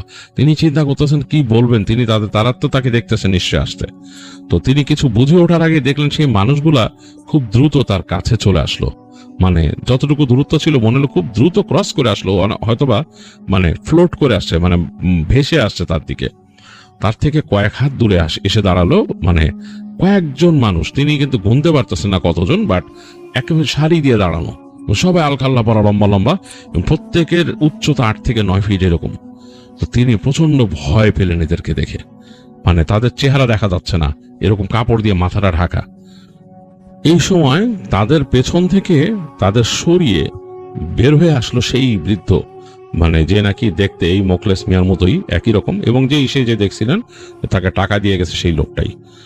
মোখলেস মিয়া ওই বৃদ্ধকে দেখে ভয় পাওয়ার বদলে এবার তো একটু সাহস পেলেন, মনে হলো যে পরিচিত কাউকে পাইছি, মানে অ্যাটলিস্ট এদের থেকে দেখার থেকে ওনাকে দেখা ভালো, কারণ তাকে তো আমি দেখছি অতীতে। সেই লোকটা তাকে খুব গম্ভীর ভাবে বলল, মোখলেস, তোরে না মানা করছিলাম আমার ব্যাপারে আগ্রহ দেখাইস না, আমার ব্যাপারে কারোর সাথে আলোচনা করিস না, তুই আমার পিছে পিছে আইসোস। তখন মোখলেস মিয়া থরথর করে কাঁপা শুরু করলো, বললো যে আমি বুঝতে পারি নাই, আমার মাফ করে দেন।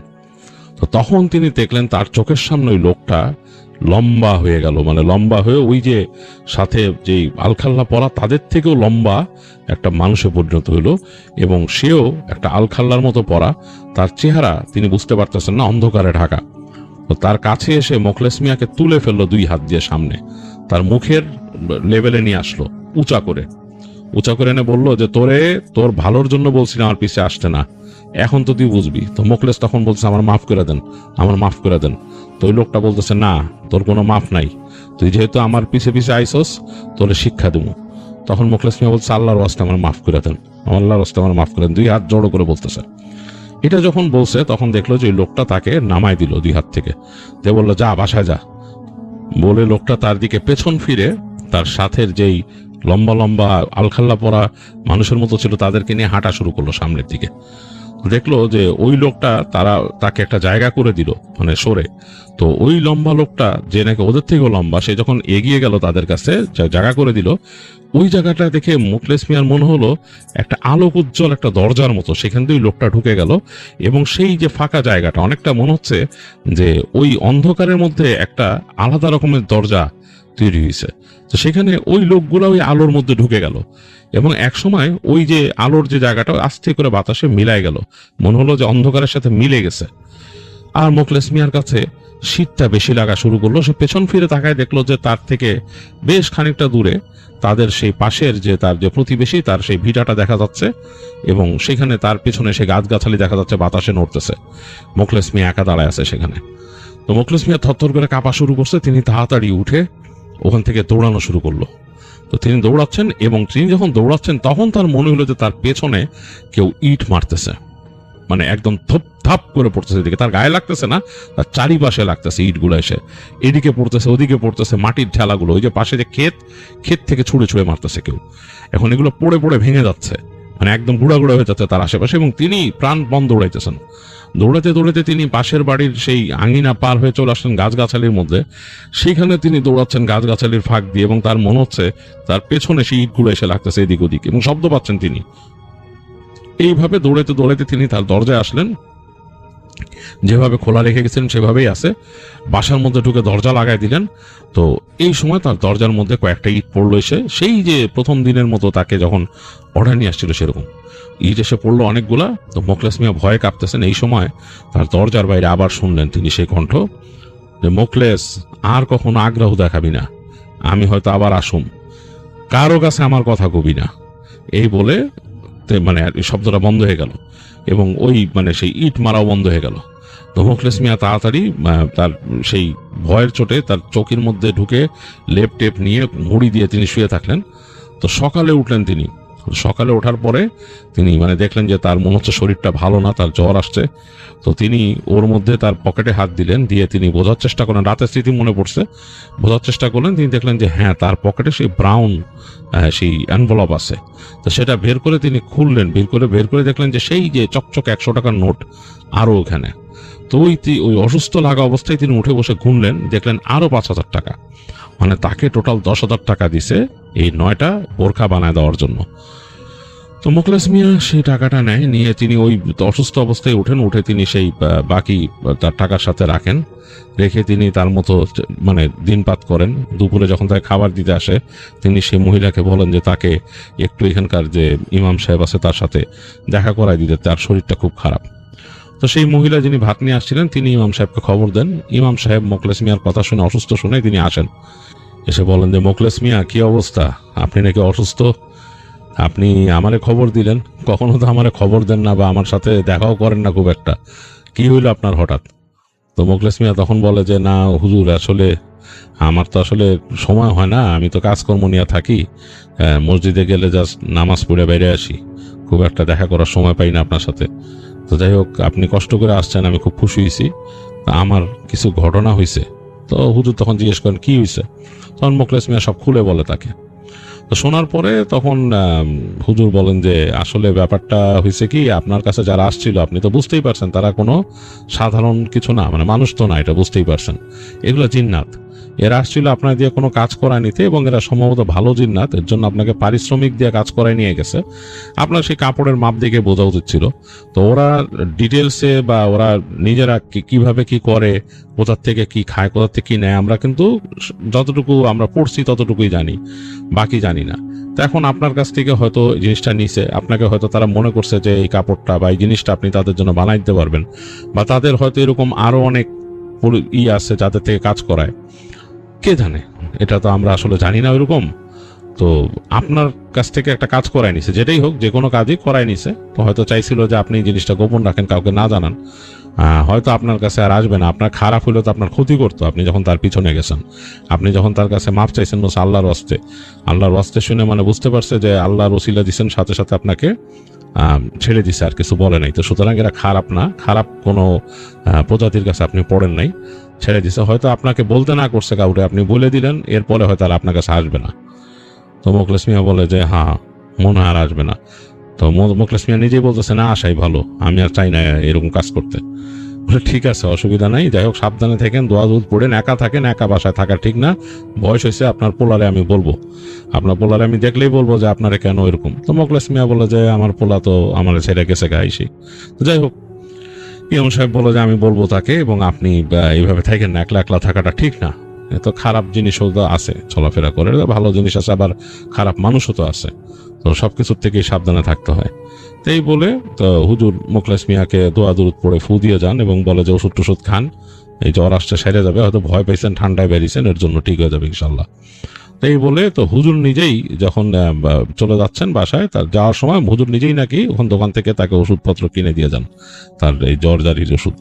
মোখলেস মিয়া খুবই হুজুরকে তিনি দিতে চান, মানে এটার জন্য পারিশ্রমিক। হুজুর বলে যে না, লাগবে না। তো তারপরে জোর করে তিনি জাস্ট ওষুধের দামটা দিয়ে দেন হুজুরকে। তো হুজুর তারপরে যান এবং বলেন যে ঠিক আছে, অসুবিধা নেই, আপনার ছেলের দেখলে বলবো আপনার কথা। তো এই মোখলেস মিয়া এরপর নাকি বেশ ভয়ে ভয়ে থাকতো, অনেকদিন ভয়ে ভয়ে থাকতো। সে এরকম মানে বাসার থেকে বেরোতে পারতো না, রাতের বেলা ভয় পেত। তো এক সময় তার এই হুজুর তার ছেলের সাথে কথা বলে তার ছেলেকে শাসন করে, এবং তার ছেলে একসময় মোখলেস মিয়াকে তার বাসায় নিয়ে যায়, মানে সে যেখানে নতুন থাকে সেখানে নিয়ে যায়। এই মোখলেস মিয়ার ভিটাটা তারা ভাড়া দিয়ে দেন আর তারা ওখানে উঠেন। তো এই হচ্ছে মোখলেস মিয়ার ঘটনা। আর আপনারা আমাদের সাথে থাকবেন, ঘটনা পাঠিয়ে আমাদেরকে সঙ্গ দেবেন, আমাদের চ্যানেলটি সাবস্ক্রাইব করবেন, লাইক দেবেন, শেয়ার করে দেবেন।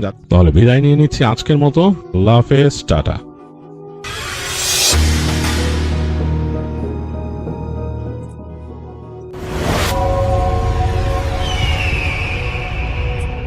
ধন্যবাদ রাসেল ভাই। আমার নাম রিপন, আমি এসেছি লালমিয়ার থেকে।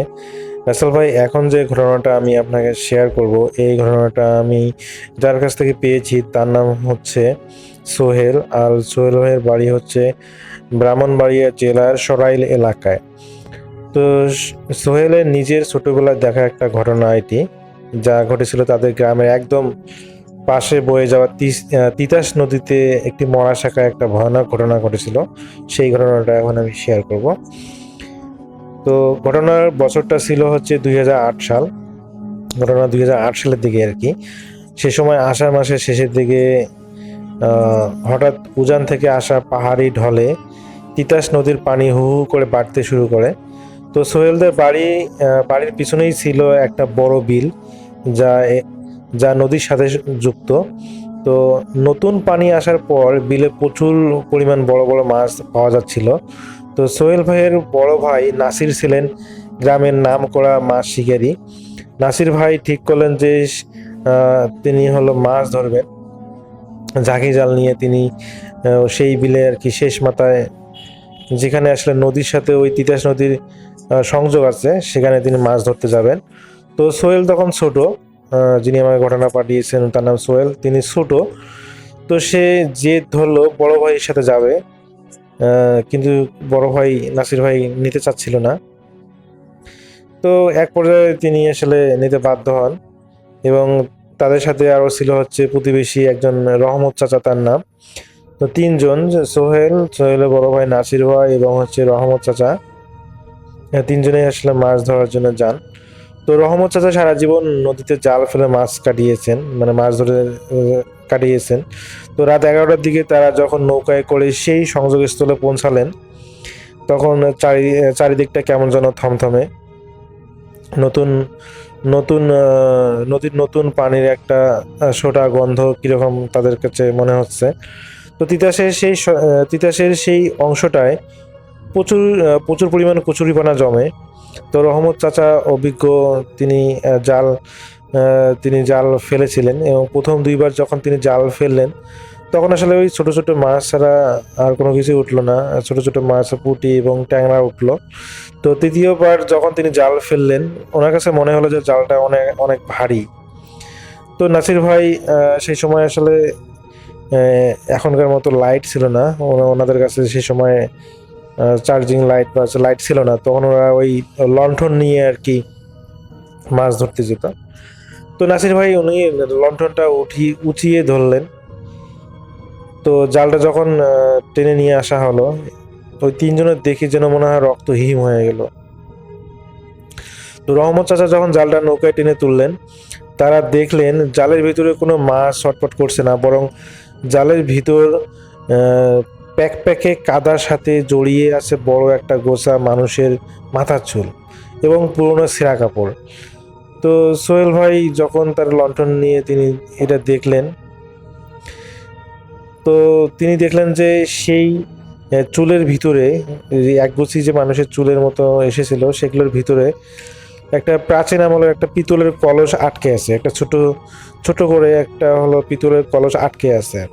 কলসটা দেখতে বেশ অদ্ভুত, তার গায়ে খোদাই করা বিচিত্র নকশা। তো রহমত চাচা বিড়বিড় করে বললেন, নতুন পানিতে নদী থেকে অনেক পুরনো জিনিস ভেসে আসে, কিন্তু এই চুল জট পাখানো কলস ভালো ঠেকতেছে না। নাসির ভাই কৌতূহল সামলাতে না পেরে কলসটা জালের ভিতর থেকে বের করার জন্য হাত বাড়ালেন। ঠিক সেই মুহূর্তে তিতাসের সেই শান্ত পানি হঠাৎ করে যেন উলটপালট হতে শুরু করলো। কোনো বাতাস নেই, কোনো ঢেউ নেই, তারপরও যেন তাদের নৌকাটা যেন আছাড় খাচ্ছে এরকম মনে হচ্ছিল, মানে এত পরিমাণ হেলতেছে দুলতেছে। তারা অনুভব করে যে কচুরি পানাগুলোর জন্য জীবন্ত হয়ে চারপাশ থেকে তাদের নৌকাটাকে আরো বেশি করে ঘিরে ধরতেছে। সবচেয়ে ভয়ঙ্কর ব্যাপার হলো রাসেল ভাই, সেই পিতলের কলসটার ভিতর থেকে এক ধরনের তীক্ষ্ণ গোঙানির শব্দ আসতে শুরু করলো।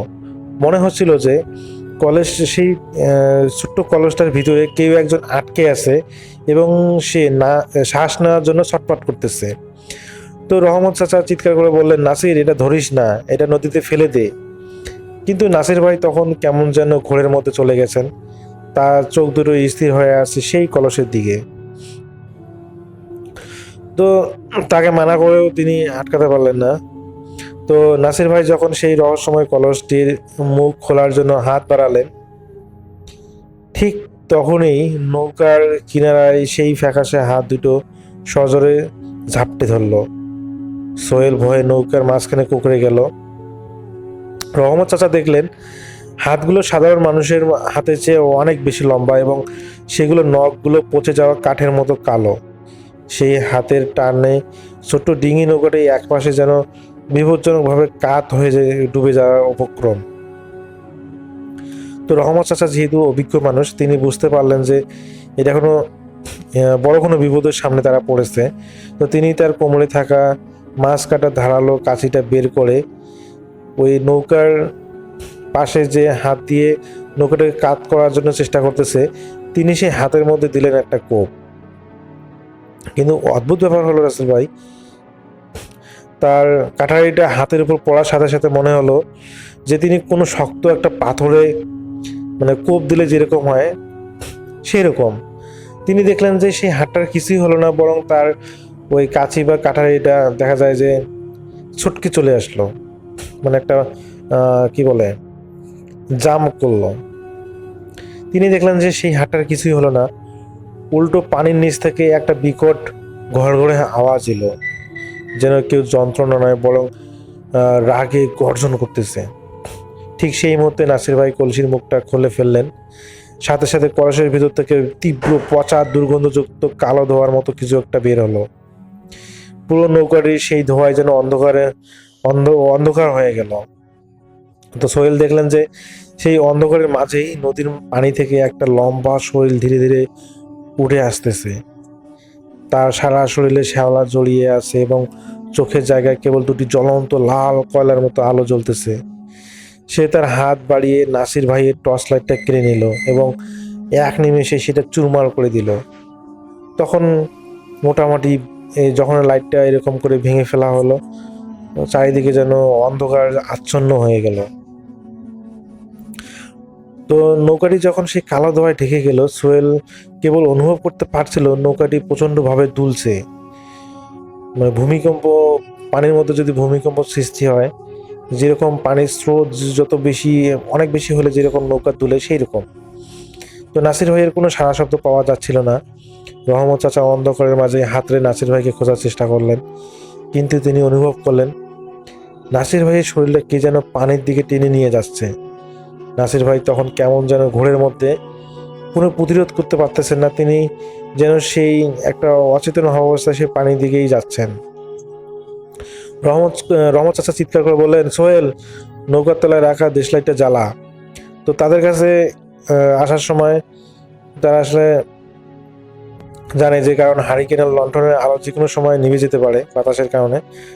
তো এই জন্য তারা ওই হারিকেনের আলো জ্বালানো রাখার জন্যই তারা হলো সাথে করে দেশলাই নামে, যেটা আসলে ওই কাঠি দিয়ে জ্বালিয়ে আগুন বের করা হয়, সেটাকে দেশলাই বলে। তো দেশলাই নিয়ে এসেছিল।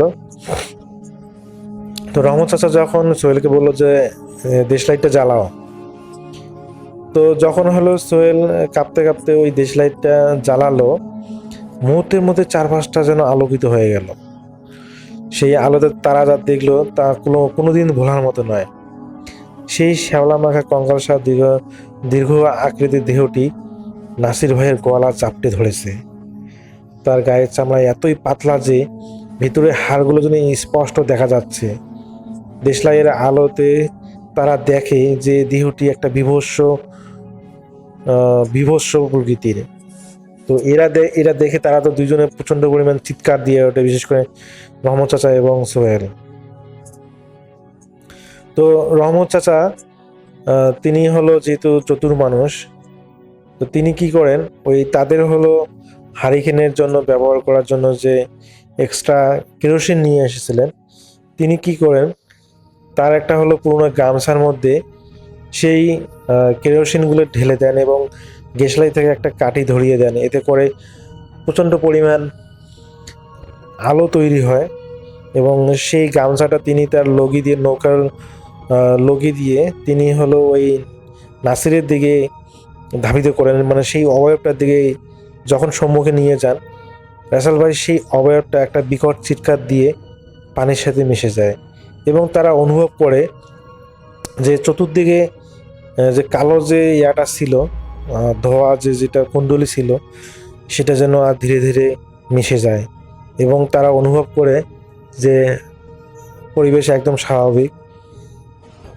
কিন্তু রাসেল ভাই, ওই নাসির ভাই স্বাভাবিক হচ্ছিলেন না। তিনি যেন কোনো একটা ঘোরের মধ্যেই আছেন।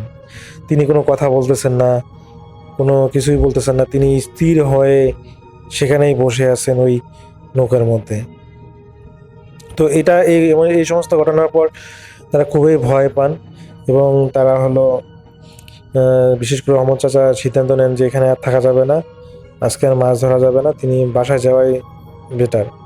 তো তারা যেহেতু একটা বিপদ থেকে রক্ষা পেয়েছে, তো পরবর্তীতে তারা বাসায় চলে যায়। নাসির ভাইকে, সোহেল ভাই এবং রহমত চাচা মিলে নাসির ভাইকে বাসায় নিয়ে যান। তো সোহেল যেটা জানায় যে বাসায় আসার পর ওই নাসির ভাই নাকি প্রায় 1 মাস অসুস্থ ছিলেন। বাসায় আসার পর তার শরীরে প্রচণ্ড পরিমাণে জ্বর, তিনি যা খান সেগুলো বমি করে দেন। তো পরবর্তীতে রহমত চাচা বলেন যে বাসায় যখন সমস্ত ঘটনাগুলো বলেন, তো বাড়ির পরিবারের জন্য লোকজন বুঝতে পারে যে অবশ্যই এটা কোনো জিন ঘটিত সমস্যা। তো পরে তারা হলো একজন হুজুরকে দেখায় এবং হুজুর তাদেরকে রোকাইয়া করেন। তো আল্লাহর রহমতে এরপর তিনি একদম সুস্থ হন। তো এটাই ছিল রাসেল ভাই ঘটনা। আর দেখা যায় যে তিনি একদিনে সুস্থ হননি, প্রায় 1 মাস সময় লেগেছিল তিনি একদম স্বাভাবিক হতে। রাসেল ভাই তার এই 1 মাসের শরীরের অবস্থা খুবই বাজে হয়েছিল। তিনি মোটামুটি হেলদি ছিলেন, কিন্তু এই 1 মাস অসুস্থ থাকার কারণে তিনি অনেক শুকিয়ে গিয়েছিলেন। যাই হোক, এখন তিনি ভালো আছেন এখন পর্যন্ত। এটা ঘটনা ঘটেছিল 2008 সালে, এখন 2026। তো এখন পর্যন্ত তিনি ভালো আছেন বলে জানিয়েছেন সোহেল। তো এটাই ছিল সোহেল ভাইয়ের ঘটনা। আমার কাছে ঘটনাটা ভালো লেগেছিল, তো এই জন্য আপনাদের কাছে শেয়ার করা। আমি জানি না শ্রোতাদের কাছে কেমন লেগেছে, যদি ভালো লেগে থাকে তাহলে একটা কমেন্ট করে জানাবেন, আর যদি খারাপ লেগেও থাকে তাহলে কমেন্ট করে জানাবেন। সবাই ভালো থাকবেন, সুস্থ থাকবেন, আল্লাহ হাফেজ।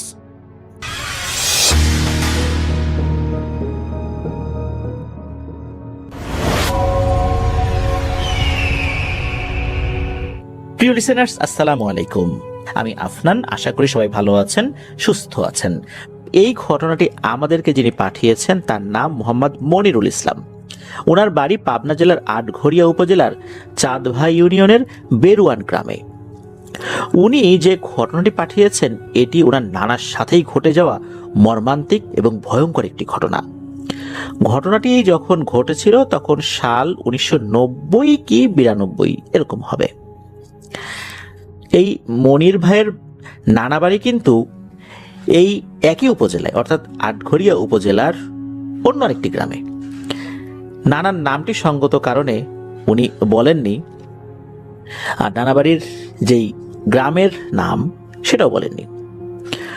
ওনার নানা ছিলেন ওই অঞ্চলের খুবই ক্ষমতাশালী এবং ধনী একজন ব্যক্তি। ওনার কথা অনেকেই মেনে নিতেন, মনে না চাইলেও মেনে নিতেন। নানার ছিল এক মেয়ে এক ছেলে। ঘটনাটি শুরু হয় একটি পুকুর খননকে কেন্দ্র করে। ওই সময় গ্রাম এলাকায় কিন্তু পুকুরের অনেক ব্যবহার ছিল। এখনকার মতো কিন্তু গ্রামে গ্রামে ডিপ টিউবওয়েল বসিয়ে পানি ওঠানোর যেই ব্যাপারগুলো তখন এরকমটা দেখা যেত না। গ্রামের মানুষ যেই গবাদি পশুগুলা পালতেন সেগুলোকে গোসল করানোর জন্য কিন্তু বড় জলাশয়ের প্রয়োজন হতো। এছাড়া দৈনন্দিন আরো অনেক কাজ ছিল যেগুলো পুকুরকে কেন্দ্র করে আবর্তিত হতো। নানা একটি পুকুর খনন করার কাজ হাতে নেন। তো কাজ শুরু হয়েছে। এখন যেমন এক্সকেভেটর দিয়ে খুব অল্প সময়ের মধ্যে পুকুর খনন করা যায়, তখন কিন্তু এক্সকেভেটরের ব্যবহারগুলো এরকম ছিল না। অর্থাৎ আমরা যেটাকে ভেকু মেশিন বলি সেটার ব্যবহার কিন্তু এরকম ছিল না। লোক লাগিয়ে মাটি কেটে কেটে পুকুর খনন করা হতো। এই লোকগুলো আবার যেই মাটিগুলো কাটে সেগুলো দিয়ে পুকুরের পাড় আবার বাধাই করে, অন্য জায়গায় ফেলে, এভাবে কিন্তু কাজ হয়। আর আরো একটি ব্যাপার হচ্ছে যে অনেক বাড়ির সামনেই পুকুর দেখা যায়, কেননা পুকুর খনন করাটা যেমন জরুরি পানির জন্য, সেই সাথে ভিটা উঁচা করাটাও জরুরি। পুকুর কাটার পর যে মাটিগুলো উঠে আসে সেটা দিয়ে তো পাড় বাধাই করা হয়ই, সেই সাথে ওই মাটিগুলো দিয়ে ভিটা উঁচু করা হয় যাতে করে বন্যার সময় ভিটা উঁচু থাকে। এই জন্যই মূলত ওই এলাকাগুলোতে পুকুরের ব্যবহারটাও বেশি। পুকুর তো খনন করার কাজ শুরু হয়েছে, অনেক লোক লেগে যায়। পুকুর খনন করতে করতে হঠাৎ করে একজন লোক চিৎকার করে ওঠে, উনি খুব ভয় পেয়েছেন। তখন অন্য লোকজন চলে আসে, কি হয়েছে কি হয়েছে। অন্য লোকজনও যেটা দেখেন এটা দেখে তারাও ভয় পান, কেননা তারা দেখেন একটা মানুষের মাথার খুলি, আর এই খুলির সাথে একটি ভয়ানক কালো সাপ পেঁচিয়ে আছে। একটা মানুষের মাথার খুলি, তার সাথে ভয়ানক একটি কালো সাপ। এরকম কালো সাপ সচরাচর কিন্তু দেখা যায় না। একদম কুচকুচে কালো সাপ দেখতে কিন্তু খুবই ভয়ঙ্কর হয়। আর এই সাপটি অনেক বড় না হলেও বেশ মোটা এবং ভয়ঙ্কর ছিল। এদিকে এই ভয়ঙ্কর সাপটা যে মানুষকে দেখে আক্রমণ করতে আসছে বিষয়টা এরকম না, সে ওই খুলিকে পেঁচিয়েই চুপচাপ আছে। এদিকে লোকজন সব কাজকর্ম ছেড়ে এই জিনিসটা দেখার জন্য ছুটে গিয়েছে। এই জিনিসটা আবার নানা দেখেছেন। নানা চিন্তা করলেন যে কি ব্যাপার, সবাই কাজকর্ম বাদ দিয়ে ওইখানে এসে জটলা পাকিয়েছে কেন। উনি দূর থেকে বলেছেন, এই কি হয়েছে ওইখানে। তখন ওই শ্রমিকদের যিনি সর্দার উনি আবার চিৎকার করে বলছেন, ও কাকা এদিকে আসেন, এই দেখে যান কি একটা ভয়ঙ্কর জিনিস, মনে হচ্ছে অন্যরকম কিছু। তো নানা ওদিকে গিয়েছেন, গিয়ে এই জিনিসটা দেখেছেন। এই নানা ছিলেন খুব জেদি আর রাগী একজন মানুষ। উনি বলেন যে কি এমন হয়েছে, মাটির নিচে দিয়ে এরকম অনেক কিছুই থাকতে পারে। এইখানে তো মাটি ছিল, হতে পারে এর নিচ দিয়ে গর্ত ছিল, এইখানে হয়তোবা কোনো একটা সময় কবর ছিল, আর এই জায়গা কোনো কারণে ফাঁকা থাকতেই পারে মাটির নিচে। এখানে সাপ এসে আস্তানা গাছে, তো কি হয়েছে। এই এক্ষুনি একজন এই সাপটাকে মেরে ফেল আর কাজ শুরু কর। এখন এই কাজ কে করবে? কেউ তো রাজি হয় না, যে সাপটা তো স্বাভাবিক বলে মনে হয় না, এরকম সাপ তো ওনারা কখন দেখেন নাই। না একজনকে বলেন যে এই তুই কি মারবি, মার এই সাপটা। ওই লোকটা আবার ওই শ্রমিকদের মধ্যে বেশ সাহসী মানুষ ছিলেন, তবে উনি একটু ইতস্তত বোধ করছিলেন মারবেন কি মারবেন না। তখন নানা বললেন যে তুই তো সাহসী না রে, তোকে সাহসী ভাবতাম। এরকম যখন একটু কথা টথা বলছে তখন ওই লোকটা বলে আচ্ছা ঠিক আছে আমি মারতেছি। এই বলে ওই যে কোদাল রয়েছে, এই কোদাল দিয়ে ওই সাপের মাথার অংশে কোপ দিয়েছেন। এক কোপেই বডি থেকে সাপের মাথার অংশ আলাদা হয়ে যায়। এরপর ওই সাপ এবং মাথার খুলিটা অন্য আর একটা জায়গায় মাটিতে দাফন করে দেয়া হয়। ওই রাত্রে নানা যখন ঘুমিয়েছেন, উনি স্বপ্নে ভয়ঙ্কর একটা অবয়বকে দেখেন, যেই অবয়বটার দেহটা অনেকটা মানুষের মতোই, কিন্তু মাথাটা সাপের মতো। সাপ যেভাবে মাঝে মাঝেই জিহবা বের করে, আর জিহবার সামনে জিহবার দুইটা ভাগ থাকে, অর্থাৎ এই জিহবার অগ্রভাগটা আমরা দুইটা দেখি, তো ওই রকম করে মাঝে মাঝে জিহবা বের করছে আর বলছে তুই আমার ভাইকে মারার নির্দেশ দিয়েছিস, এর শাস্তি কি তুই জানিস? এর শাস্তি তুই তো অবশ্যই পাবি। এই বলে ভয়ঙ্কর একটা গর্জন করে ওঠে ওই অবয়বটা। নানা ধর্মর করে ঘুম থেকে উঠে বসেন। এই যে ঘটনাটা, এটা কিন্তু কাউকে কিছু জানান নাই। ওই সময়ে যেই সাপ মারার ঘটনাটা ঘটছে, এইটাও উনি ওই সময় আশেপাশে কাউকে জানাতে নিষেধ করেছিলেন, মানুষজন আবার ভয় পেতে পারে। এই জন্য শ্রমিকরাও কাউকে তেমন কিছু জানান নাই, বাড়ির লোকজনও তেমন কিছু জানেন নাই এই বিষয়ে, আর নানাও নিজে থেকে বাড়ির কাউকে জানান নাই বিষয়টা। সকালবেলা নানার কাছে খবর আসে যে নানার কথা মোতাবেক যেই লোকটা ওই সাপটাকে কোদালের আঘাতে দ্বিখণ্ডিত করেছিল, ওই লোকটা নাকি ঘুমের মধ্যেই মারা গেছে। সবাই চিন্তা করেছে যে পরিশ্রম করেছিল সারাদিন, হয়তোবা ঘুমের মধ্যেই স্ট্রোক করে মারা গেছে। সবাই এরকমটা ভাবলেও কিছু কিছু শ্রমিক ভেবেছিল এখানে অন্য কোনো ব্যাপার থাকতে পারে, আর নানা কিছুটা আঁচ করতে পেরেছিলেন। ওই দিন ওভাবেই কেটে যায়। নানা ওই দিন রাতের বেলা খাওয়া দাওয়া করে শুয়ে পড়েছেন, ঘুমিয়ে গেছেন। স্বপ্নে আবারও সেই অবয়বটাকে দেখেন। ওই অবয়বটি ওই রাত্রে নানাকে স্বপ্নের মধ্যে বলছে, তুই যে কাজ করেছিস তার একমাত্র পরিণাম হচ্ছে মৃত্যু। তোর কথা অনুযায়ী তোর যে চেলা কাজটি করেছে, ওর পরিণতি কি হয়েছে তা তো তুই দেখেছিস। মনে রাখিস, তোকে আমার হাত থেকে এই পৃথিবীতে কেউ বাঁচাতে আসবে না। এরপর আবারও ভয়ঙ্কর একটা হুঙ্কার দিয়ে ওঠে ওই অবয়বটা। নানা এবারও ধর্মর করে উঠে বসেন, ঘেমে একাকার হয়ে গেছেন।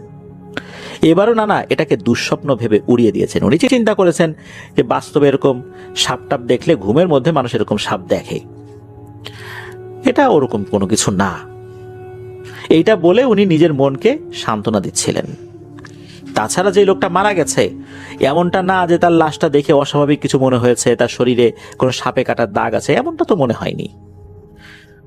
তার ডেড বডি দেখেও অস্বাভাবিক কোনো কিছু মনে হয়নি। এরকম তো মানুষ মারা যেতেই পারে, এরকম মারা যায়ও মানুষ।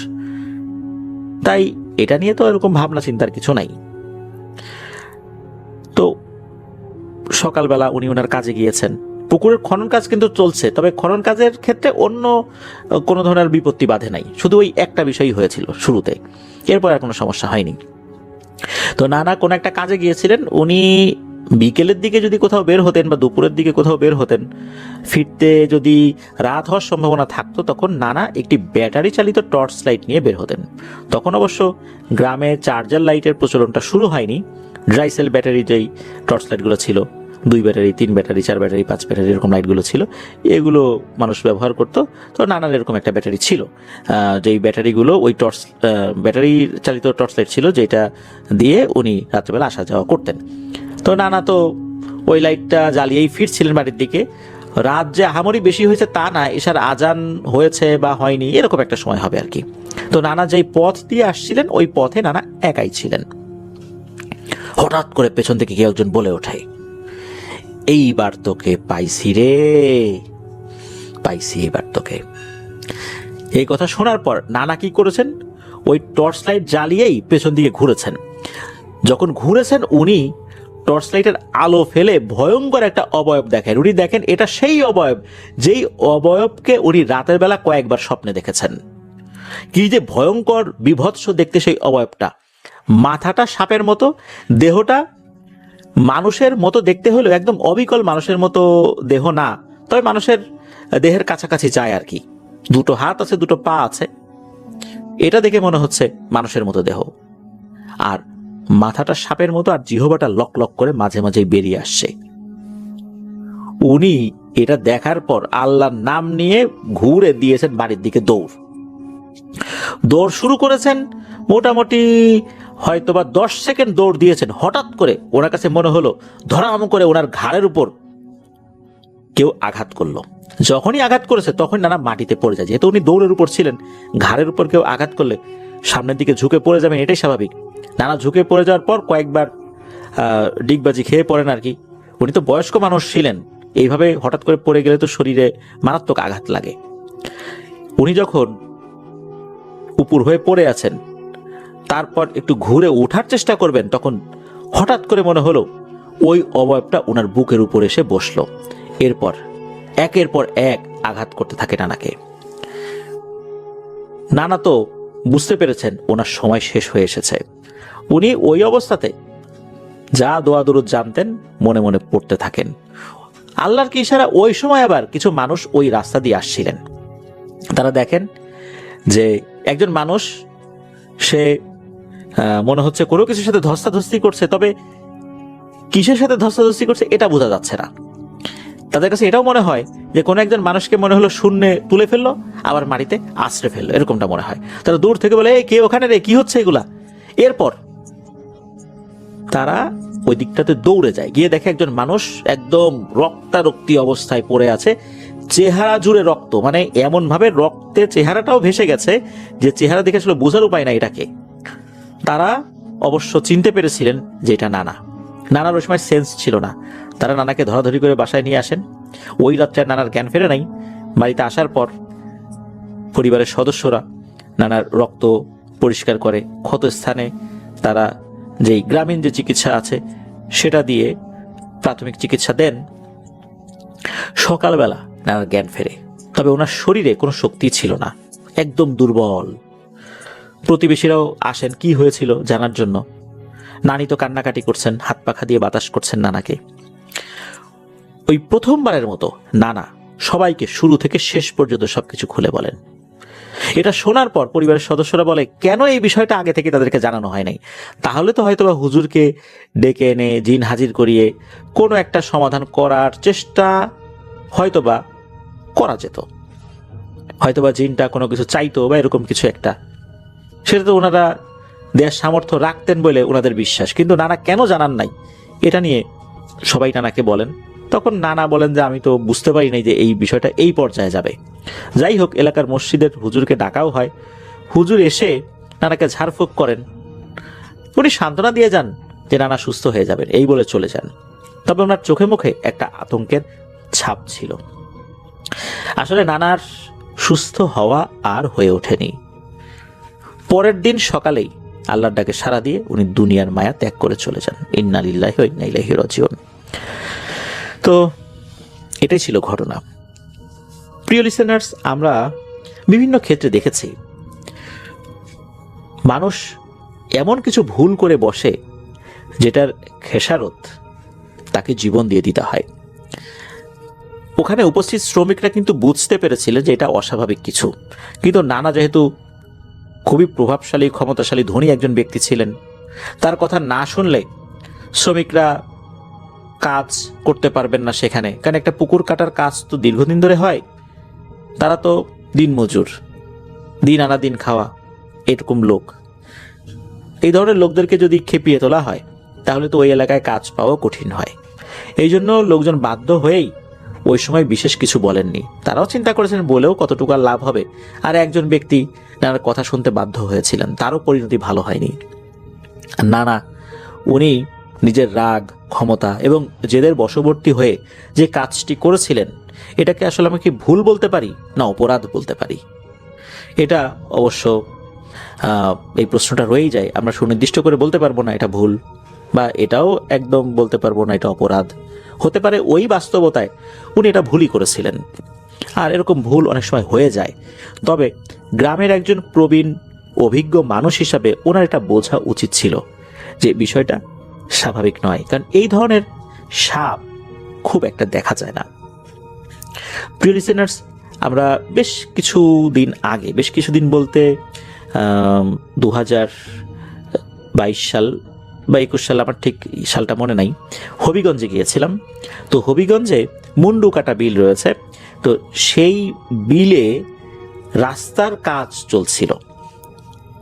দেখুন, এই 2021-22 সালে এসেও সেখানে রাস্তার কাজ চলছে। এতদিন সেখানে তেমন কোনো রাস্তা ছিলই না। তাহলে এত বছর সেখানকার মানুষজন কিভাবে চলাফেরা করেছে? সেখানে যাওয়ার পরই বিভিন্ন ছোট ছোট স্পট ছিল যেগুলো দেখেই ভয়ঙ্কর লাগছিল। এরপর স্থানীয় কয়েকজনের সাথে কথা বলার পর আমরা যেটা জানতে পারলাম, ওখানে রাস্তা তৈরি যখন করা হচ্ছে, কিছু কিছু কাজ আমাদেরকে দেখালো যে কোন কোন জায়গায় ছোট ছোট কালভার্ট বা ব্রিজ তৈরি হচ্ছে। তো যখন এক্সকেভেটর দিয়ে ওইখানে মাটি বাঁধার কাজ চলছিল, তখন এমন কিছু সাপ বেরিয়ে এসেছিল যেগুলো সম্পূর্ণ অস্বাভাবিক। এগুলো অজগর সাপকেও হার মানায়, এত বড়, মোটা, আর এমন ভয়ঙ্কর রকমের কালো। এই সাপগুলো একসাথে অনেকগুলো ছিল। যখনই এক্সকেভেটর দিয়ে মাটি কাটা শুরু করেছে, বেশ কিছু সাপকে একসাথে জড়িয়ে থাকতে দেখা যায়। এরপর হঠাৎ করে সাপগুলো যেন কোথায় চলে গেল, মাটির ভেতরে চলে গেল না কোথায় চলে গেল আর দেখা গেল না। এক্সকেভেটর দিয়ে ওখানে মাটি আবার কিছুটা করা হলেও আর ওই সাপগুলোর অস্তিত্বই পাওয়া যায় নাই। ওখানকার লোকজন জানিয়েছেন ওনারা দিনে দুপুরেও অনেক সময় ভয়ঙ্কর কোনো জিনিস দেখেন। প্রিয় লিসেনার্স, এই যে ভয়ঙ্কর কালো রঙের সাপগুলো, এগুলো মোটেও স্বাভাবিক নয়। এই জিনিসগুলো আমরা দেখার পর কেন যে অসতর্ক হয়ে এই ভয়ঙ্কর ভুলগুলো করে ফেলি, যার কারণে মানুষের এরকম বিপর্যয় নেমে আসে। আল্লাহ আমাদেরকে বোঝার তৌফিক দান করুক, সেই সাথে আল্লাহ আমাদেরকে এই ধরনের হঠাৎ বিপদ আপদ থেকেও হেফাজত করুন। দারুণ একটা ঘটনা ছিল, খুব ভালো লেগেছে আমার কাছে। এই পর্যন্তই ছিল ঘটনা। আমার জন্য দোয়া করবেন, আমার পরিবারের জন্য দোয়া করবেন, আপনাদের জন্য দোয়া রইল, আপনাদের পরিবারের প্রত্যেকের জন্য দোয়া রইল। বিদায় নিচ্ছি। আসসালামু আলাইকুম।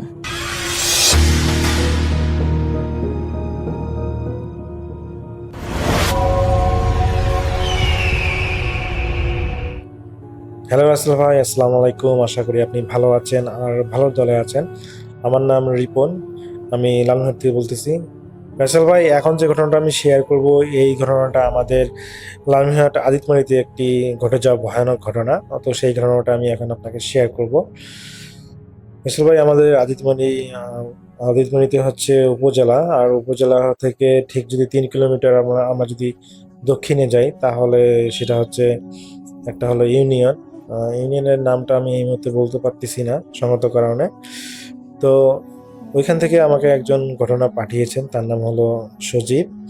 তো আমি চেষ্টা করবো সজীবের মতো ঘটনাটা শেয়ার করার।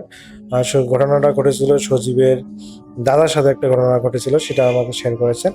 তো আমি সেই ঘটনায় চলে যাচ্ছি। রাসেল ভাই, আদিতমারি থেকে দেখা যায় যে দক্ষিণে যদি জাস্ট খালি হচ্ছে আপনার হাফ কিলোমিটার যাওয়া যায়, তাহলে ওখানে একটা বিশাল বটগাছ পাওয়া যাবে, এবং বটগাছের পাশ দিয়ে একটা রাস্তা চলে গেছে। এখন রাস্তাটা পাকা, এখন সম্পূর্ণ রাস্তাগুলোই পাকা আদিতমারিতে। তো ঘটনার সময়কাল ছিল 2008 সাল বা 6 সাল, এটা স্পষ্ট করে তিনি বলতে পারেন নাই। তিনি বলেছেন যে 20 বছর আগের একটি ঘটনা। তো 20 বছর আগে তাহলে 2006 সাল হবে। তো সেই সময়ে ওই সজীবের দাদার সাথে একটা ঘটনা ঘটেছিল, সেই ঘটনাটা আমি শেয়ার করবো।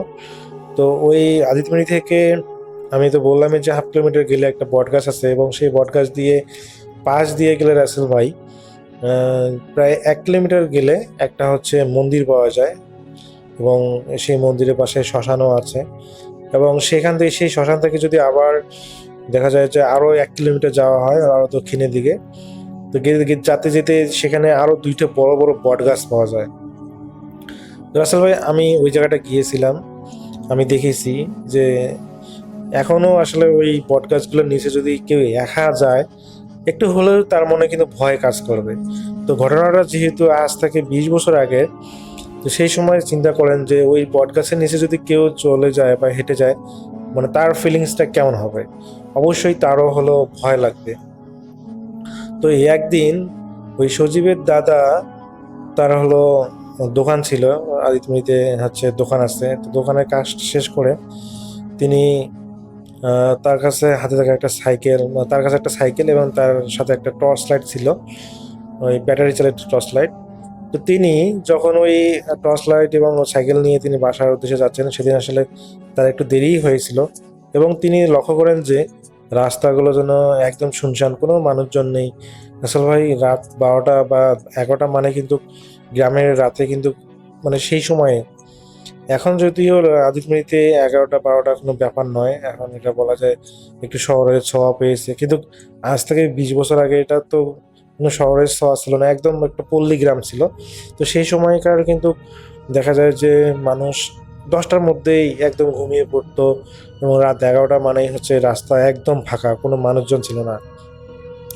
তো সজীবের দাদু ওই 11টা 12টার দিকে তিনি বাসায় যাচ্ছিলেন, সেই সময় এত রাত করে আসলে তার দোকানে কিছু কাজ থাকার কারণে তিনি সেদিন তাড়াতাড়ি যেতে পারেন না। তো তিনি যেহেতু একটু সাহসী ছিলেন, যে কারণে তিনি এগুলোর ভয়ে একটু কম পান। তো তিনি তার দোকান বন্ধ করে সাইকেল নিয়ে এবং সাথে টর্চ লাইট নিয়ে তিনি যখন ওই আধা কিলোমিটার পর একটা বট গাছ আছে ওইখানে যখন যান, মানে ওইখানে যখন তিনি ক্রস করবেন, তিনি একটা জিনিস অনুভব করেন যে ওই বট গাছের নিচে এত পরিমাণ অন্ধকার যে তার টর্চ লাইট দিয়েও যেন তিনি সেই অন্ধকারটা দূরীভূত করতে পারতেছেন না, এত অন্ধকার। তো তিনি যখন সেই অন্ধকারটা পার হলেন, সেই বটগাছটা পার হলেন, রাসেল ভাই, এরপর তিনি হলো তার ভয় দূর করার জন্য তিনি স্মোকিং করতেন। তো তিনি একটা বিড়ি লাগান। সেই সময় মানুষ আসলে যা খায়, যেটা খাইতো আর কি, স্মোক করতো, ওটাকে বিড়ি বলতো। এখন যেরকম সিগারেট বলা হয়, সেই সময় ওইরকম সিগারেট বলতো না, তারা বলতো যে বিড়ি। তো তিনি একটা বিড়ি লাগান এবং বিড়ি লাগাইতে লাগাইতে তিনি সাইকেল চালান এবং টর্চ লাইট দিয়ে দেখে দেখে তিনি সেই সময় কাঁচা রাস্তা দিয়ে যাচ্ছেন। তো রাসেল ভাই, তিনি যখন ওই শ্মশানের কাছাকাছি যাবেন, সেই সময় তার আসলে বিড়িটা শেষ হয়ে যায়, যেহেতু 1 কিলোমিটার তিনি ফুগাইতে ফুগাইতে আসতেছিলেন। তো এখানে আসার আগে তার বিড়িটা শেষ হয়ে যায়। তো বিড়িটা শেষ হওয়ার পর তিনি যখন ওই টর্চ লাইট মেরে মেরে ওই আপনার হচ্ছে শ্মশানের সামনে দিয়ে যাচ্ছিলেন, হঠাৎ করে তিনি সাইকেল থেকে ধুম করে পড়ে যান। মনে হচ্ছিল যে সাইকেলটা কোনো গর্তের মধ্যে পড়ে গিয়ে তিনি একদম কুশি দিয়ে পড়ে যান। তো এমনিতে বেশ অবাক হন, কী ব্যাপার, তিনি পড়ে গেলেন কেন, মানে মোটামুটি একটু ব্যথা পান। তো তিনি যখন ওই সাইকেলের কাছে আসেন, এসে যখন তিনি রাস্তাটাকে একটু দেখার চেষ্টা করেন, তিনি দেখেন তিনি দেখেন যে রাস্তা একদম ঠিক আছে, রাস্তার কোনো সমস্যা নেই, কিন্তু তারপরেও তিনি বুঝতে পারতেছেন না তিনি এখানে পড়ে গেলেন কেন। তো রাসেল ভাই, তিনি হয়তো প্রথমে ভাবলাম হয়তো বা কোনো মাটির দলা টলা বা কোনো কিছু রাস্তার মাঝে ছিল, সেখানে হয়তো বা তার সাইকেলের চাকা লেগে হয়তো বা তিনি পড়ে গিয়েছেন। তো এটা তিনি মনে করেছিলেন, যেহেতু রাস্তা একদম ভালো ছিল, কোনো ভাঙাভঙ্গা ছিল না, কিন্তু তারপরেও তিনি পড়ে গিয়েছেন, তো তিনি এটা অনুমান করলেন আর কি। তো রাসেল ভাই, যখনই তিনি সাইকেল নিয়ে আবার রওনা দিবেন, তখনই তিনি শুনতে পান যে ওই মন্দিরের পাশে শ্মশান থেকে কান্নার আওয়াজ। তো রাসেল ভাই, যখন তিনি ওই শ্মশানের দিকে তাকান, তিনি দেখেন যে অনেকগুলো মানুষ যেন ওই শ্মশানের দিকে চতুর্পাশে ঘেরাও করে শ্মশানটার ওই চিতার মধ্যে দেখতেছে। অথচ এখন এতক্ষণ তিনি সেই চিতারাও দেখেননি, মানুষগুলোকেও দেখেননি। যখনই তিনি সেদিকে তাকিয়েছেন, দেখেন যে ওই শ্মশানের চিতার মধ্যে একজন মানুষকে পড়া হচ্ছে এবং তার আশেপাশে অনেক, মনে হয় যে পরিবারের অনেক লোকজন দাঁড়িয়ে দাঁড়িয়ে সেটা দেখতেছে। তো এটা দেখে তিনি বেশ অবাক হন, কারণ তিনি আসার সময় কিন্তু এই ধরনের কোনো কিছু আয়োজন বা দেখা যায় যে যখন চিতা হলো আগুন দেওয়া হয়, তার অনেক 2-3 ঘন্টা 5 ঘন্টা আগ থেকে কিন্তু চিতায় ওই সাজানো হয়, সব কিছু ম্যানেজ করা হয়, সাজানো হয়, কিন্তু তিনি একটু বেশ অবাক হন, হয়তো বা তিনি চিন্তা করেন যে হয়তো বা তিনি লক্ষ্য করেন নাই, যার কারণে তিনি এটা মিস করেছেন। তো এখন তিনি দেখেন যে সেই সেই থেকে কান্নার আওয়াজ আসতেছে। তো এটা দেখে তিনি বেশ অবাক হন যে একটা মানুষকে পোড়ানো হচ্ছে আর এখানে সেখানে একটা মেয়ের আওয়াজ আসতেছে। আর এত রাতে তো এখানে কোনো মেয়ে মানুষ থাকার কথা না। তো যারা পোড়ায় শুধু তারাই থাকবে, এখানে তো কোনো মেয়ে মানুষ থাকার কথা না। তিনি বেশ অবাক হন এবং তিনি চিন্তা করেন যে হ্যাঁ, হিন্দুদের পোড়াচ্ছে, এখানে যেহেতু তিনি মুসলিম, তো ওখানে তো তার যে বা দেখে কোনো কাজ নেই। তো তিনি আসলে কোনো কিছু চিন্তা না করে তিনি তার সাইকেলটা আবার চালিয়ে তিনি যাচ্ছেন। তো রাসেল ভাই যেতে যেতে সেই শ্মশান থেকে আরো 1 কিলোমিটার যাওয়ার পর ওই যে 2টা বট গাছের কথা বলেছিলাম, যে 2টা বট গাছ এখন পর্যন্ত ওটার নিচ দিয়ে যদি কেউ যায় একটু হলেও তার কাছে ভয় লাগার বিষয়টা কিন্তু কাজ করে। তো সেই সময়ে ওই বট গাছের নিচে যখন তিনি যাচ্ছিলেন, রাসেল ভাই তখনই ওই সজীবের দাদার নাম ধরে কেউ ডাকতেছে গাছ থেকে। তো যখন সজীবের দাদার নাম শুনে তিনি তো বেশ অবাক হন যে তার নাম ধরে আবার কে ডাকতেছে। তো যখন তিনি তার সাইকেলটা থামিয়ে পিছনে তাকান সেই বটগাছের দিকে, রাসেল ভাই দেখেন যে সেই বটগাছের মধ্যে একটা মেয়ে অবয়বের মতো বটগাছের নিচে দাঁড়িয়ে আছে। তো তিনি চিন্তা করেন যে হয়তোবা কেউ বিপদে পড়েছে, যার কারণে তাকে ডাকতেছে বা তাকে চেনে, এই জন্য হয়তো ডাকছে। তো তিনি তো সাইকেলটা ঘুরিয়ে সেই মেয়ে অবয়বটার কাছে চলে যান। তো যে জিজ্ঞেস করেন যে কে আপনি, আমাকে আমার নাম ধরে আপনার নাম জানেন কিভাবে, আমাকে ডাকতেছেন কেন? তো সেই মেয়েটা কোনো কিছুই বলে না। তো যখন সজীবের দাদা ফোর্স করে যে আরে আপনি বলেন না কেন, আপনি আমাকে ডাকলেন অথচ এখন কথা বলেন না, তাকাচ্ছেন না, কাহিনী কি? তো যখন রাগান্বিত স্বরে তিনি বলেছেন, তো সেই মহিলাটা যে রাসেল ভাই যখন চোখ তুলে তাকায়, তখন যেন সজীবের দাদার যেন ভিতরে আত্মাটা বের হওয়া উপক্রম। তিনি দেখেন যে সেই মেয়েটার ফেসটা এত বাজেভাবে মানে ঝলসানো, মানে আগুন দিয়ে মনে হয়েছে ঝলসে যাওয়া। তো এটা দেখে তো তিনি প্রচন্ড পরিমাণে ভয় পেয়ে যান এবং মানে একটা চিৎকার দেন, অজানা একটা চিৎকার দেন এবং জিজ্ঞেস করেন যে কে আপনি? বলে যে আমাকে বাঁচাও, আমাকে বাঁচাও, আমাকে ওরা মেরে ফেলতেছে, তুই আমাকে বাঁচাও। কে আপনাকে মেরে ফেলতেছে? ওই যে ওই শ্মশানে ওই লোকগুলো আমাকে মেরে ফেলতেছে, আমাকে বাঁচাও। তো এইটা শুনে তো রাসেল ভাই সজীবের দাদা এত পরিমাণ ভয় পায় যে কি বলে, শ্মশানে একে পোড়া হচ্ছে আর কিনা বলো একে বাঁচাতে। তো তার মনে পড়ে যায় যে ওই দিক দিয়ে আসার সময় কিন্তু দেখা যায় যে তিনি সেই শ্মশান থেকে মেয়ের কান্নার আওয়াজ শুনতেছিলেন, যে মানে সাহায্য চাওয়ার আশায় যে মানুষ যেভাবে কান্না করে সেইভাবে। তো এখন এই মেয়েটাও সেটাই বলতেছে। তো তিনি চিন্তা করেন যে এটা কোনো ভালো কিছু নয়, অবশ্যই এটা খারাপ কিছু হচ্ছে। তো তিনি রাসেল ভাই একটু চিন্তা না করে তিনি তার সাইকেল নিয়ে দেন এক দৌড়। কিন্তু তার কাছে মনে হচ্ছে যে সাইকেলটা যেন রাসেল ভাই কি জন্য পিছনে বসে আছে, এত পরিমাণ ভারী, তিনি কোনোভাবেই তার সাইকেলটাকে জোরে স্পিডে নিয়ে যেতে পারতেছে না। এবং পিছন থেকে সেই মেয়েটার আর্তনাদ তিনি শুনতে পাচ্ছেন যে আমাকে ছেড়ে যেও না, আমাকে বাঁচাও বাঁচাও। রাসেল ভাই তিনি এক পর্যায়ে বাধ্য হন, তিনি তার সাইকেলটা সেখানে ফেলে দিয়ে তিনি তার পায়ে দিয়ে যত মানে শক্তি এসে তিনি এক দৌড়ে সেখান থেকে তার বাসায় চলে যান। এবং বাসায় যাওয়ার পর রাসেল ভাই যখন ওই সজীবের দাদি দেখেন যে তার স্বামীর এই অবস্থা, যখন জিজ্ঞেস করেন তিনি সমস্ত ঘটনা বলেন। তো এরপর রাসেল ভাই তিনি আসলে প্রায় 1 সপ্তাহ রাতে ভুলভাল বকতেছিলেন এবং তিনি দোকানে যাওয়া বন্ধ করে দিয়েছেন, মানে তিনি একটু অন্যরকম হয়ে গিয়েছিলেন। তো পরে আসলে তাকে একজন আদিতমারির নামরিতে একটা ভালো কবিরাজ আছে। তো যখন ওনাকে এই কবিরাজ দ্বারা দেখানো হয়, তখন উনি বুঝতে পারেন যে এটা আসলে ওই বটগাছে থাকে একটা খারাপ জিন, সেই জিনটা আসলে ওনাকে পছন্দ করে বা ওনার পিছু নিয়েছে আসলে। তো ওই জিনটাই সমস্যা করতেছে, চিন্তা করবেন না, আমি এটা দেখতেছি। পরবর্তীতে আসলে রাসেল ভাই ওনার কাছ থেকেই রুকাইয়ে নেওয়ার পর বা চিকিৎসা নেওয়ার পর উনি একদম সজীবিত একদম সুস্থ হন। তো ওই পরবর্তীতে দেখা যায় যে তিনি একা যাওয়া আসা একটু কম করতেন, আর যদি একা যাওয়া আসা করতেনও দেখা যায় যে তাড়াতাড়ি বাসায় চলে আসতেন। আর ওই বট গাছ তিনি পার হওয়ার সময় অবশ্যই এলাকার কাউকে না কাউকে তিনি দেখা যায় যে সাথে পেলে তাদের সাথে বাসা যেতেন। তো এইভাবে আসলে তিনি অনেকদিন যাওয়া আসা করেন। তো এরপরে তার সাথে আর কোনো ধরনের ঘটনা ঘটেনি। তো রাসেল ভাই, এটাই ছিল সজীবের ঘটনা। আমি আসলে হয়তোবা ঘটনাটা একটু মানে সুন্দরভাবে বলতে পারিনি। আমি যতটুকু চেষ্টা করেছি তার মতো করে ঘটনাটা শেয়ার করার। তো ভুল ত্রুটিগুলো ক্ষমাদের সুন্দর সুন্দর দৃষ্টিতে দেখবেন। সো তাদের কাছে রিকোয়েস্ট যে ঘটনা যদি ভালো লাগে এবং খারাপ লাগে যেটাই হোক না কেন, আপনারা কমেন্ট করে জানিয়ে দেবেন যে ঘটনা কেমন লাগতেছে। আর আপনারা কোথা থেকে ঘটনাগুলো শুনতেছেন সেটা জানালে বেশ খুশি হব আমি। তো রাসেল ভাই, এটাই ছিল আমার ঘটনা। সবাই ভালো থাকবেন, সুস্থ থাকবেন এই প্রত্যাশায়। আল্লাহ হাফেজ।